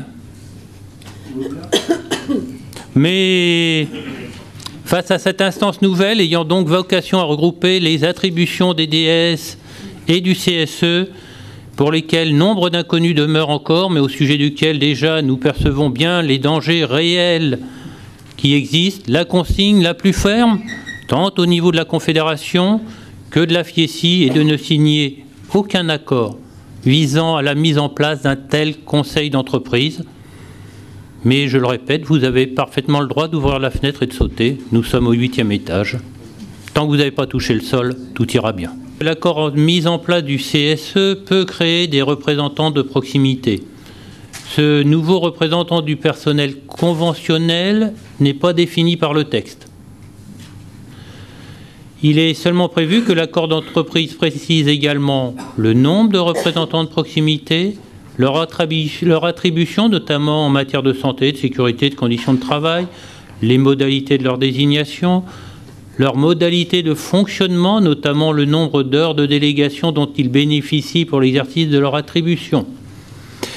Il est également prévu que les représentants de proximité sont membres du CSE ou désignés par lui pour une durée qui prend fin avec celle du mandat des membres élus du comité. Ils ne sont donc pas élus par le personnel a priori. On reviendrait au même fonctionnement que pour le CHSCT auparavant. Il s'agit donc d'une émanation du CSE, mais qui n'est pas forcément composée de membres élus du CSE. Mais nous n'avons pas de certitude sur la protection de ces nouveaux représentants désignés du personnel. Donc, tant qu'on n'a pas de certitude là-dessus, il est évident que ça ne leur laisse pas beaucoup d'autonomie, d'action. D'autre part, à quoi ils vont réellement servir, comment, pour l'instant, on ne sait pas. Tout doit être prévu par accord d'entreprise. Ces délégués du personnel conventionnel ne peuvent pas être mis en place par accord entre l'employeur et le CSE ou par le protocole. Attention, aucune disposition supplétive n'est prévue à ce jour. Aussi, l'accord se doit d'être précis et complet. Toute zone de flou ne sera pas compensée. Et quand c'est flou, il y a un loup. Alors, concernant la lettre de licenciement en premier lieu, maintenant, il va y avoir, mais c'est pareil, on attend toujours les décrets qui arriveront plus tard le 1er janvier 2018. Donc, il va y avoir un modèle de lettre de licenciement qui va être diffusé. A priori, ça sera un formulaire CERFA, enfin 2 formulaires CERFA, qu'on attend de voir. Donc le but, officiellement, c'est de limiter les risques d'erreur des employeurs et ainsi réduire le risque de contentieux. Puisqu'effectivement, ça sera un peu un chemin tracé avec les renseignements, comme dans tout formulaire CERFA, à renseigner. Donc, par décret, on aura ces modèles de lettres de licenciement qui seront valables, enfin, a priori, il y aura 2 modèles, un pour les licenciements personnels, l'autre pour les licenciements économiques. Donc, en fait, effectivement, il faudra renseigner la feuille, cocher des cases, mettre les indications, etc. C'est ces formulaires que l'employeur va utiliser pour procéder à la notification du licenciement. A priori, ça n'empêche pas qu'il pourra y avoir quand même à côté annexé une lettre, par exemple détaillant davantage les motifs, parce qu'évidemment, si vous avez une lettre de licenciement de 3 ou 4 pages, tout ne va pas rentrer sur le formulaire. Ces modèles vont rappeler normalement les droits et obligations du salarié et également de l'employeur au moment de la rupture du contrat. Donc on est en attente de ces décrets. Il y a un autre changement qui va intervenir concernant la motivation, le contenu de la lettre de licenciement. Alors, comme vous le savez tous, il y a une règle qui est applicable depuis longtemps, comme quoi la lettre de licenciement fixe les limites du litige. Donc cette règle est maintenue, mais elle est aménagée. Et ça sera valable quel que soit l'effectif l'effectif de l'entreprise ou l'ancienneté du salarié. En fait, à ce jour, vous aviez la lettre de licenciement à laquelle on ne pouvait plus toucher ensuite, une fois qu'elle avait été envoyée. Et comme vous le savez, normalement, ce qui était dit pendant l'entretien l'entretien préalable devait se retrouver dans la lettre. Et ensuite, on ne pouvait pas se prévaloir d'autres arguments, d'autres griefs, etc., que ce qui figurait dans la lettre.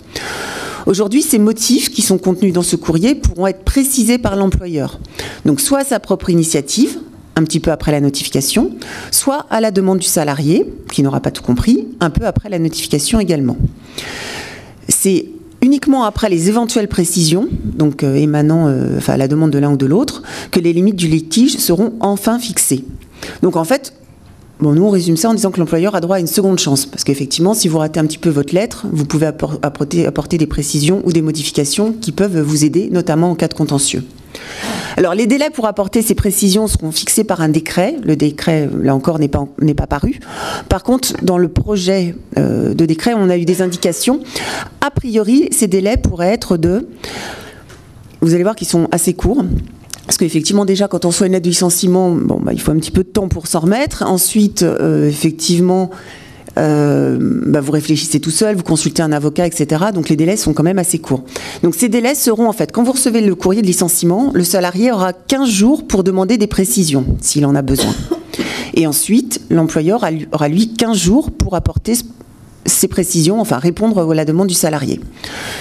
De la même façon, quand vous recevez la notification, l'employeur qui se dit « Oups, j'ai oublié un ou 2 griefs » a 15 jours lui-même, spontanément, pour les préciser. Donc, ça sera effectivement, forcément pour préserver les preuves, ça sera par courrier recommandé ou courrier remis en main propre, etc. Donc, tout ça reste à confirmer sur ces délais, mais enfin, c'est l'indication qu'on a pour l'instant. Et encore une fois, notre conseil ici, ça veut dire que a priori, selon la connaissance qu'on a à ce jour, il faudra mieux, si vous recevez une lettre de licenciement ou un salarié que vous assistez avec une lettre qui n'est pas spécialement précise, qui est floue, etc. Avant, on se disait super, j'ai reçu une lettre médiocre, donc je vais pouvoir me défendre, aller au prud'homme, voilà. Non, là, ça sera un petit peu l'effet inverse qui va jouer parce qu'effectivement, le conseil sera de demander ces précisions à l'employeur, donc dans le délai a priori de 15 jours. Parce que l'insuffisance de motivation de la lettre ne sera plus une cause de licenciement à justifier, mais en fait, ça sera une simple irrégularité de procédure qui donc sera indemnisée pas très haut à hauteur d'1 mois de salaire. Donc effectivement, vous recevez une lettre qui n'est pas très bien rédigée, qui ne dit pas grand-chose. je ne sais pas, on vous dit, voilà, vous n'avez pas réalisé vos objectifs, point à la ligne, cordialement. Bah, avant, vous alliez au prud'homme en disant, attendez, il n'y a aucun détail, il n'y a pas de preuve. Bah, non, maintenant, si vous allez au prud'homme comme ça, on vous dira, bah oui, mais vous aviez 15 jours pour demander des précisions, vous ne l'avez pas fait, donc à la limite, c'est dommage pour vous, plus que pour l'employeur. Voilà.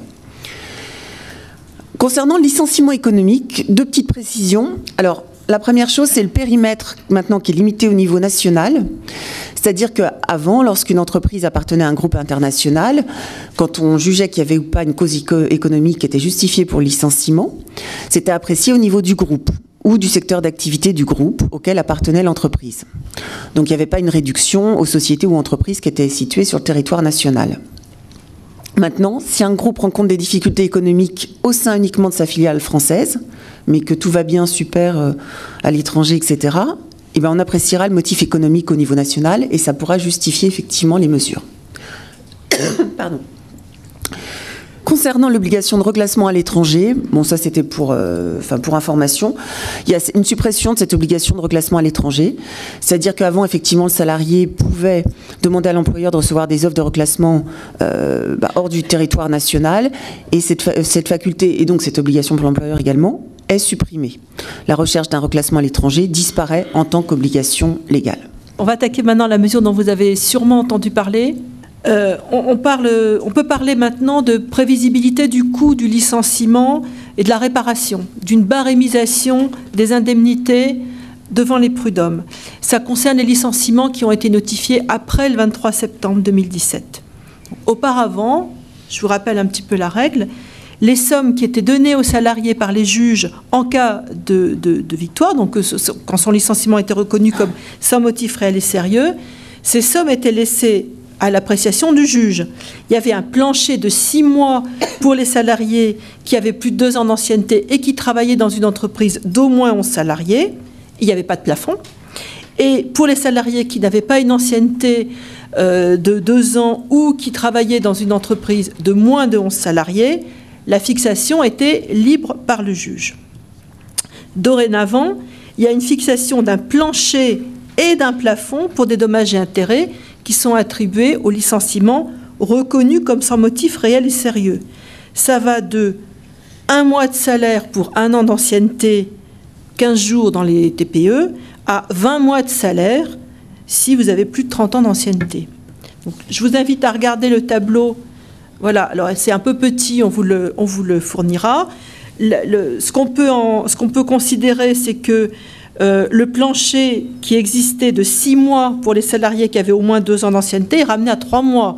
C'est une mesure qui a un très gros impact et qui a vraisemblablement été à l'origine de la chute, ou qui sera encore plus à l'origine de la chute des contentieux devant les prud'hommes. Parce que quand vous espériez gagner au moins 6 mois, ça valait le coup, comme on dit. Voilà, en ayant 3 ans d'ancienneté, maintenant, vous avez 3 mois si vous gagnez. Vous faites un peu la part des choses entre les honoraires et ce que vous allez gagner, vous hésitez. Ce barème, il est impératif, c'est-à-dire que le juge est tenu de s'y soumettre, il ne peut pas faire plus. Il y a des cas où ce barème ne s'applique pas, mais c'est uniquement quand le licenciement est nul, c'est-à-dire pour ce qui est atteinte aux libertés fondamentales, droit de grève, donc quand un salarié démontre qu'il a été licencié pour droit de grève, pour harcèlement moral, sexuel, pour discrimination homme-femme, violation du statut protecteur, on en a encore vu il n'y a pas longtemps. Un point, donc vous voyez aussi qu'il y a un barème spécifique pour les salariés dans les entreprises de moins de 11 et un pour les plus de 11, mais le barème devient commun au-delà de 10 ans d'ancienneté. Et alors, il y a aussi une mesure qui est quand même très intéressante et dont on ne sait pas comment elle va finalement s'appliquer, c'est que le juge peut prendre en compte les indemnités de licenciement versées par l'employeur. Donc, vous êtes licencié, vous avez touché une indemnité de licenciement, vous contestez le motif de licenciement, le juge peut en tenir compte pour baisser le plafond, donc, ou se limiter au plancher. Mais on ne sait pas comment. On ne sait pas comment, d'autant plus que ce sont quand même 2 indemnités qui ne réparent pas la même chose. L'indemnité de licenciement elle répare le licenciement lui-même et le préjudice que cause la perte d'emploi, l'indemnité de licenciement sans motif réel et sérieux. Elle répare l'absence de motif. Eh bien, il faut tenir compte de l'un pour l'autre. En tout cas, le juge peut le faire. On ne sait pas comment, tout le monde s'interroge. On en saura peut-être plus tard avec la jurisprudence. Pour l'instant, c'est un grand flou, mais cette mesure existe. Donc voilà, vous aurez l'occasion de regarder ce barème. Il est clair que, en pratique, moi j'ai regardé pas mal de réflexions d'avocats, il va y avoir fatalement une baisse mécanique des indemnités données. Les juges c'est une disposition paritaire, hein, il y a des salariés, des employeurs qui sont juges, n'étant plus tenus par 6 mois, si les juges n'arrivent pas à s'entendre, il y aura des partages, et il y aura peut-être encore plus de départages qu'il y en a aujourd'hui. Un autre point aussi qui est intéressant, c'est en cas d'irrégularité de la procédure de licenciement. Alors là, il y a deux différences. Il y a le licenciement économique. Si la procédure n'est pas respectée, l'indemnité minimale passe de 12 mois à 6 mois. Boum, carrément divisé en 2. Et en cas de non-respect de la procédure de réembauchage, ce qui est quand même un mécanisme que je soufflais très souvent et systématiquement aux personnes qui étaient licenciées pour motif économique, si elle n'est pas respectée, ça passe de 2 mois à 1 mois. Là aussi, c'est divisé en 2. En cas de licenciement sans motif réel et sérieux, donc pour les motifs personnels, ce qui existait avant, alors là aussi c'était un système qui était un peu complexe, donc on va s'y arrêter 2 minutes. Un salarié qui avait plus de 2 ans d'ancienneté et qui travaillait dans une entreprise d'au moins 11 salariés, si la procédure de licenciement n'avait pas été respectée, par exemple le délai de 5 jours ouvrables entre la convocation et l'entretien n'était pas respecté, il pouvait toucher jusqu'à 1 mois de salaire, c'était le maximum, si son licenciement pour motif réel et sérieux était justifié. Mais il n'y avait pas cumul avec de cette indemnité pour irrégularité de procédure, avec des dommages et intérêts, si son licenciement était considéré comme sans motif réel et sérieux. Donc vous voyez un petit peu, je conteste mon licenciement et en plus j'ai eu 1 jour entre la convocation et l'entretien. Mon licenciement était justifié, mais la procédure n'était pas bonne, donc je pouvais toucher jusqu'à 1 mois. Mon licenciement était sans motif réel et sérieux. L'irrégularité de procédure, on l'oubliait, elle ne se cumulait pas avec l'indemnité pour licenciement sans motif réel et sérieux. Le salarié qui avait moins de 2 ans d'ancienneté ou qui travaillait dans une entreprise de moins de 11 salariés était un petit peu avantagé. Il pouvait toucher une indemnité dont le montant était apprécié librement par le juge. Et si en plus son licenciement était reconnu dépourvu de cause réelle et sérieuse, il y avait cumul entre les deux. Désormais, on oublie, quelle que soit l'ancienneté, quel que soit l'effectif, premier cas de figure, le licenciement est justifié, l'indemnisation est plafonnée à 1 mois, elle ne peut pas dépasser. Si le licenciement est reconnu comme sans motif réel et sérieux, il n'y a plus de cumul, y compris pour les moins de 11. Seul le barème que vous avez sur le slide précédent s'applique. Donc le régime est unifié, mais à la baisse, ça vous l'avez bien compris, et qui touche, d'ailleurs cette baisse touche surtout les salariés qui ont peu d'ancienneté ou qui travaillent dans les TPE. Alors ce qui a été vendu comme une compensation, c'est l'augmentation de l'indemnité légale de licenciement. Ça a été vendu comme ça, mais vous allez voir que c'est très relatif. Tout d'abord parce qu'il y a à peu près, je pense, 10% de salariés en France qui ne sont pas du tout couverts par une convention collective, donc qui ne sont régis que par l'indemnité légale. Maintenant, il y a aussi pas mal de conventions collectives qui ont une indemnité de licenciement qui se rapproche de l'indemnité légale de licenciement. Donc, désormais, les indemnités légales de licenciement, elles sont fixées à 1/4 de mois de salaire par année d'ancienneté pour les 10 premières années. Et à partir de 10 ans, 1/3 de mois.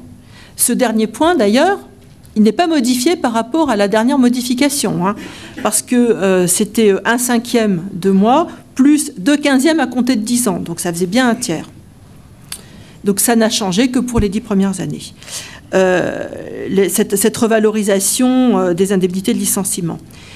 Un petit point aussi positif, c'est que quand vous êtes licencié, vous pouvez avoir une indemnité dès 8 mois d'ancienneté, au lieu de 12 mois auparavant. Enfin, quand vous voyez le pourcentage, bon, c'est une compensation qui est quand même très très relative. C'est dérisoire, hein, autrement dit, c'est dérisoire. Alors là, cette disposition elle est applicable pour tous les licenciements prononcés après le 27 septembre, ainsi que pour les ruptures conventionnelles qui sont intervenues après cette date. Un troisième point aussi qui a été éclairci par les ordonnances, qu'est-ce qui se passe en cas d'année incomplète ? Alors, en cas d'année incomplète, les indemnités sont calculées proportionnellement au nombre de mois complets. Donc, on oublie les demi-mois. Donc, vous avez 2 ans, 3 mois et 15 jours. Ben, ça fera 2 ans, 3 mois. Les 15 jours, on l'oublie. Alors qu'avant, il pouvait y avoir une proportion. Donc, je vous invite à regarder le tableau suivant. Il est écran tout petit, on vous l'enverra. C'est comparatif de la situation avant les ordonnances. La deuxième colonne, c'est l'ancienneté. Et ensuite, vous avez une comparaison indemnité légale et indemnité de notre convention collective, majoritairement ici. C'est les bureaux d'études Syntec avec non-cadre et cadre. Donc, ce qui est surligné, ce que vous verrez surligné en jaune, en réalité, les indemnités légales actuelles sont plus intéressantes dans des cas extrêmement restreints. Plus intéressante pour la convention que par rapport à la convention collective. Ça concerne uniquement les salariés qui ont moins de 2 ans d'ancienneté, puisque dans la convention, c'est à partir de 2 ans, et pour les non-cadres, entre 10 ans et 19 ans d'ancienneté. Donc cet impact est très léger. J'oublie, mais c'est vrai que ça va être assez anecdotique. Pour un salarié qui a 37 ans d'ancienneté et au-delà, l'indemnité légale est plus intéressante, puisque l'indemnité de la Convention est limitée à 12 mois. Là, ça passe à 12 mois 33. Donc, vous voyez que ce qu'on vous a vendu... Ah bah, attendez, quand même. Donc, vous voyez que ce qui a été vendu comme une compensation, ce n'en est pas une. Alors, je n'ai pas fini avec les bonnes nouvelles. Il y a le délai de recours. Ah, le délai de recours, ça c'est bien aussi. C'est une vraie course contre la montre. On ne peut pas trouver un autre terme. Le délai de contestation de rupture du contrat de travail pour déposer une saisine devant les conseils de prud'homme est passé de 2 ans à 1 an, 12 mois, à compter de la notification de licenciement. Donc quand vous voyez qu'en plus, comme on a parlé Carole tout à l'heure, il peut y avoir 1 mois, a priori, hein, on attend le décret, de flottement entre je demande des précisions sur ma lettre de licenciement et j'attends la réponse. Quand vous l'avez, il vous reste à peine 11 mois. Ça concerne bien sûr les licenciements économiques aussi qui avaient déjà plus qu'un an pour être contestés. Mais il faut savoir aussi, rappelez-vous, que la procédure de saisine devant les prud'hommes ayant été considérablement alourdie et depuis une fameuse loi du 6 août 2015 dite Macron, qui à l'époque était ministre, la boucle est bouclée. Donc vous avez plus de facilité pour être licencié, vous êtes moins indemnisé, vous avez une indemnité de licenciement qui n'a pas bougé, et en plus, dépêchez-vous pour contester. Alors, la rupture conventionnelle collective, effectivement. Donc, là encore, on attend le décret, donc on n'a pas toutes les informations à ce jour. En fait, afin normalement, a priori, de remplacer le plan de départ volontaire, donc le PDV que vous connaissez pour certains bien, hors PSE, hein, c'est-à-dire sans licenciement, quel que soit l'effectif, sans nombre maximum de ruptures ou de motivation particulière, on va donc pouvoir mettre en place des ruptures conventionnelles collectives. Donc vous connaissez tous la rupture conventionnelle individuelle, voilà, ça sera sur le même principe, mais effectivement à échelle plus importante. La grande différence ici par rapport à un PDV, c'est qu'effectivement, elle ne sera pas soumise à la consultation de l'instance, donc le CSE, mais il y aura une simple information. Il y aura une validation, en revanche, au niveau de la directe, qui devra intervenir dans les 15 jours, et si la directe ne répond pas, ça vaut validation. Alors pour les IRP, pour les représentants du personnel dans ce contexte, il y aura toujours la nécessité d'une autorisation de l'inspection du travail, s'ils sont compris effectivement dans cette rupture conventionnelle collective. Et puis, comme pour la rupture conventionnelle individuelle, les salariés en question qui en auront bénéficié bénéficieront des indemnités chômage ensuite. La mise en œuvre, ça sera fait encore une fois par accord d'entreprise majoritaire ou validé par référendum. Et donc, dans cet accord d'entreprise, encore une fois, ça sera assez large puisque cet accord pourra prévoir les modalités, le nombre maximum de personnes concernées, les conditions à remplir pour en bénéficier, les modalités de calcul des indemnités, etc. Donc, l'entrée en vigueur, puisque le décret n'est pas paru, c'est au plus tard au 1er janvier 2018. Les formes particulières de micro. Le télétravail généralisé et en même temps pas tout à fait. C'est une extension du cadre juridique du télétravail au télétravail occasionnel. Jusqu'à maintenant, la réglementation sur le télétravail concernait toute forme d'organisation du travail dans laquelle un travail est effectué hors des locaux de l'entreprise de façon régulière et volontaire. Ce critère de régularité a été supprimé de la définition du télétravail.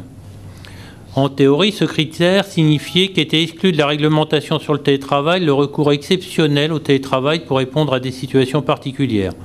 La pratique en faisait toutefois une lecture bien différente, était souvent interprétée comme une obligation de fixité des jours de télétravail. Conséquence, le recours exceptionnel au télétravail était privilégié parce qu'il échappait à la réglementation du télétravail. Depuis le 24 septembre 2017, le télétravail, qu'il soit effectué de façon régulière ou non, doit être soumis à la réglementation du télétravail. Seule sa mise en place reste allégée. Application d'un accord collectif ou d'une charte pour le télétravail régulier. Depuis le 24 septembre 2017, le télétravail régulier est mis en place dans le cadre d'un accord collectif ou à défaut dans le cadre d'une charte élaborée par l'employeur. La négociation de cet accord ou d'entreprise ou d'établissement d'une charte unilatéralement par l'employeur permet d'encadrer le télétravail afin qu'il soit adapté aux besoins de l'entreprise et qu'il réponde aux aspirations des salariés. Il en résulte qu'en l'absence d'accord collectif ou de charte sur le télétravail dans l'entreprise, il ne serait pas possible de recourir au télétravail, à l'exception du télétravail occasionnel, même en établissant un avenant au contrat de travail du salarié. Il y a des éléments de sécurisation désormais sur le télétravail quand même. Il faut bien de temps en temps qu'il y ait quelque chose de positif. En l'absence de charte ou d'accord collectif sur le télétravail, il est possible de recourir au télétravail de manière occasionnelle sur un simple accord entre le salarié et l'employeur. Il peut être occasionnel lorsqu'il s'agit de répondre à une situation exceptionnelle. Préconisation du médecin du travail, contrainte familiale ou personnelle du salarié, maladie ou handicap d'un proche. Événement exceptionnel, grève des transports. Ce contrat est formalisé par tout moyen. Il peut s'agir d'un avenant sur papier ou même un courriel. Mais il est important d'établir un moyen de preuve. Attention, l'Assemblée nationale, par un amendement, supprimerait les mots « de manière occasionnelle ». L'amendement du 3e alinéa de l'article qui traite du télétravail. Conséquence, en l'absence de charte ou d'accord collectif, l'accord entre le salarié et l'employeur pourrait porter qu'il s'agisse de télétravail occasionnel ou régulier sur toutes les modalités de recours au télétravail, donc un assouplissement. Le point vraiment positif, c'est l'application de la présomption d'accident du travail. Il est désormais clairement précisé dans le Code du travail que l'accident survenu sur le lieu où est exercé le télétravail pendant l'exercice de l'activité professionnelle du télétravail est présumé être un accident de travail au sens des dispositions de l'article 411 du Code de la sécurité sociale. Si vous glissez sur le jouet de votre chien pendant votre télétravail, c'est désormais un accident du travail. Alors, concernant les contrats précaires, donc c'est-à-dire CDD, contrat de mission, CDI de chantier, on en parlera tout à l'heure. Donc, en fait, une convention collective ou un accord de branche étendu pourra déroger au régime défini par le Code du travail dans certains domaines. Donc, concernant notamment les CDD, la durée, le nombre de renouvellements ou le délai de carence pourront donc être revus par voie de convention, enfin d'accord de branche. Voilà. Donc, c'est une disposition qui est quand même importante. De la même façon, les conditions de recours au CDI de chantier la taille de l'entreprise, les activités concernées, les mesures d'information du salarié, les contreparties rémunération et l'indemnité de licenciement pourront être effectivement modifiées par un tel accord. Et le contrat d'opération, enfin on le verra après, a un cadre légal, mais il faut un accord de branche. Donc la durée et le terme sont incertains et il n'y a pas de prime de précarité, contrairement au CDD classique. Alors, il y a un allègement des sanctions qu'on constate ici, c'est-à-dire que, comme vous le savez, jusqu'à présent, si le salarié recevait son contrat papier CDD ou contrat d'intérim tardivement, ça équivalait à une absence d'écrit, et donc il y avait une requalification du CDD en ou du contrat d'intérim en CDI. Maintenant, dans le même esprit, afin de minorer les sanctions applicables pour des simples erreurs, irrégularités de forme, etc., l'ordonnance prévoit que l'absence de transmission du contrat au salarié dans les 2 jours ouvrables, suivant l'embauche, n'entraîne plus la requalification en contrat à durée indéterminée, mais simplement ouvre droit à une indemnité maximale d'1 mois de salaire. Alors, le CDI de chantier, près de 10 ans après la création des CDD à objet défini, dont vous avez entendu parler, qui n'ont pas forcément eu le succès escompté, l'ordonnance va entériner ici la création d'un CDI de chantier ou d'opération. Donc c'est un nouveau type de contrat à durée indéterminée qui va se placer à côté du CDI classique, du CDD ou du contrat d'intérim. Alors ce contrat d'opération, on va l'appeler comme ça ici, en fait a maintenant donc une existence légale, une nouvelle appellation, et il y a les grandes lignes de son régime juridique qui sont définies. Alors, désormais, tous les secteurs qui entrent dans le nouveau cadre légal ont vocation à conclure de tels accords. C'est important. Et l'ordonnance limite l'usage d'un tel contrat aux branches qui ont conclu un accord collectif en ce sens. Mais, toutefois, cette limite ne va pas s'appliquer pour les entreprises des secteurs où l'usage est habituel et conforme à l'exercice régulier de la profession qui ont recours au 1er janvier 2017. Lorsque le chantier ou l'opération pour lequel le contrat a été conclu arrive à échéance, enfin que c'est terminé, l'employeur peut donc effectivement licencier le salarié. Alors, ça sera ici une cause réelle et sérieuse de licenciement, et donc il faudra respecter la procédure de licenciement pour motif personnel, c'est-à-dire convocation, entretien préalable, aide de licenciement, etc. Et comme je disais déjà un petit peu tout à l'heure, contrairement à un CDD ou à l'intérim, il n'y aura pas la prime de précarité qui sera versée à la fin de ce contrat. Alors, dernier slide, donc ne bougez pas. Le contrat de génération. Donc le dispositif est entièrement... vous connaissez le contrat de génération. Le dispositif est entièrement supprimé depuis les ordonnances, c'est-à-dire le 24 septembre 2017. Donc les employeurs ne peuvent plus bénéficier des aides à ce titre, mais évidemment les aides qui avaient été acquises avant devront être versées. Les entreprises, les grandes entreprises et les PME n'ont plus l'obligation de négocier sur ce sujet. Et ces mêmes entreprises n'encourent plus de pénalités en cas de carence d'accord ou de plan d'action. Donc les contrats de génération qui sont en cours perdurent jusqu'à leur échéance, mais c'est fini pour l'avenir.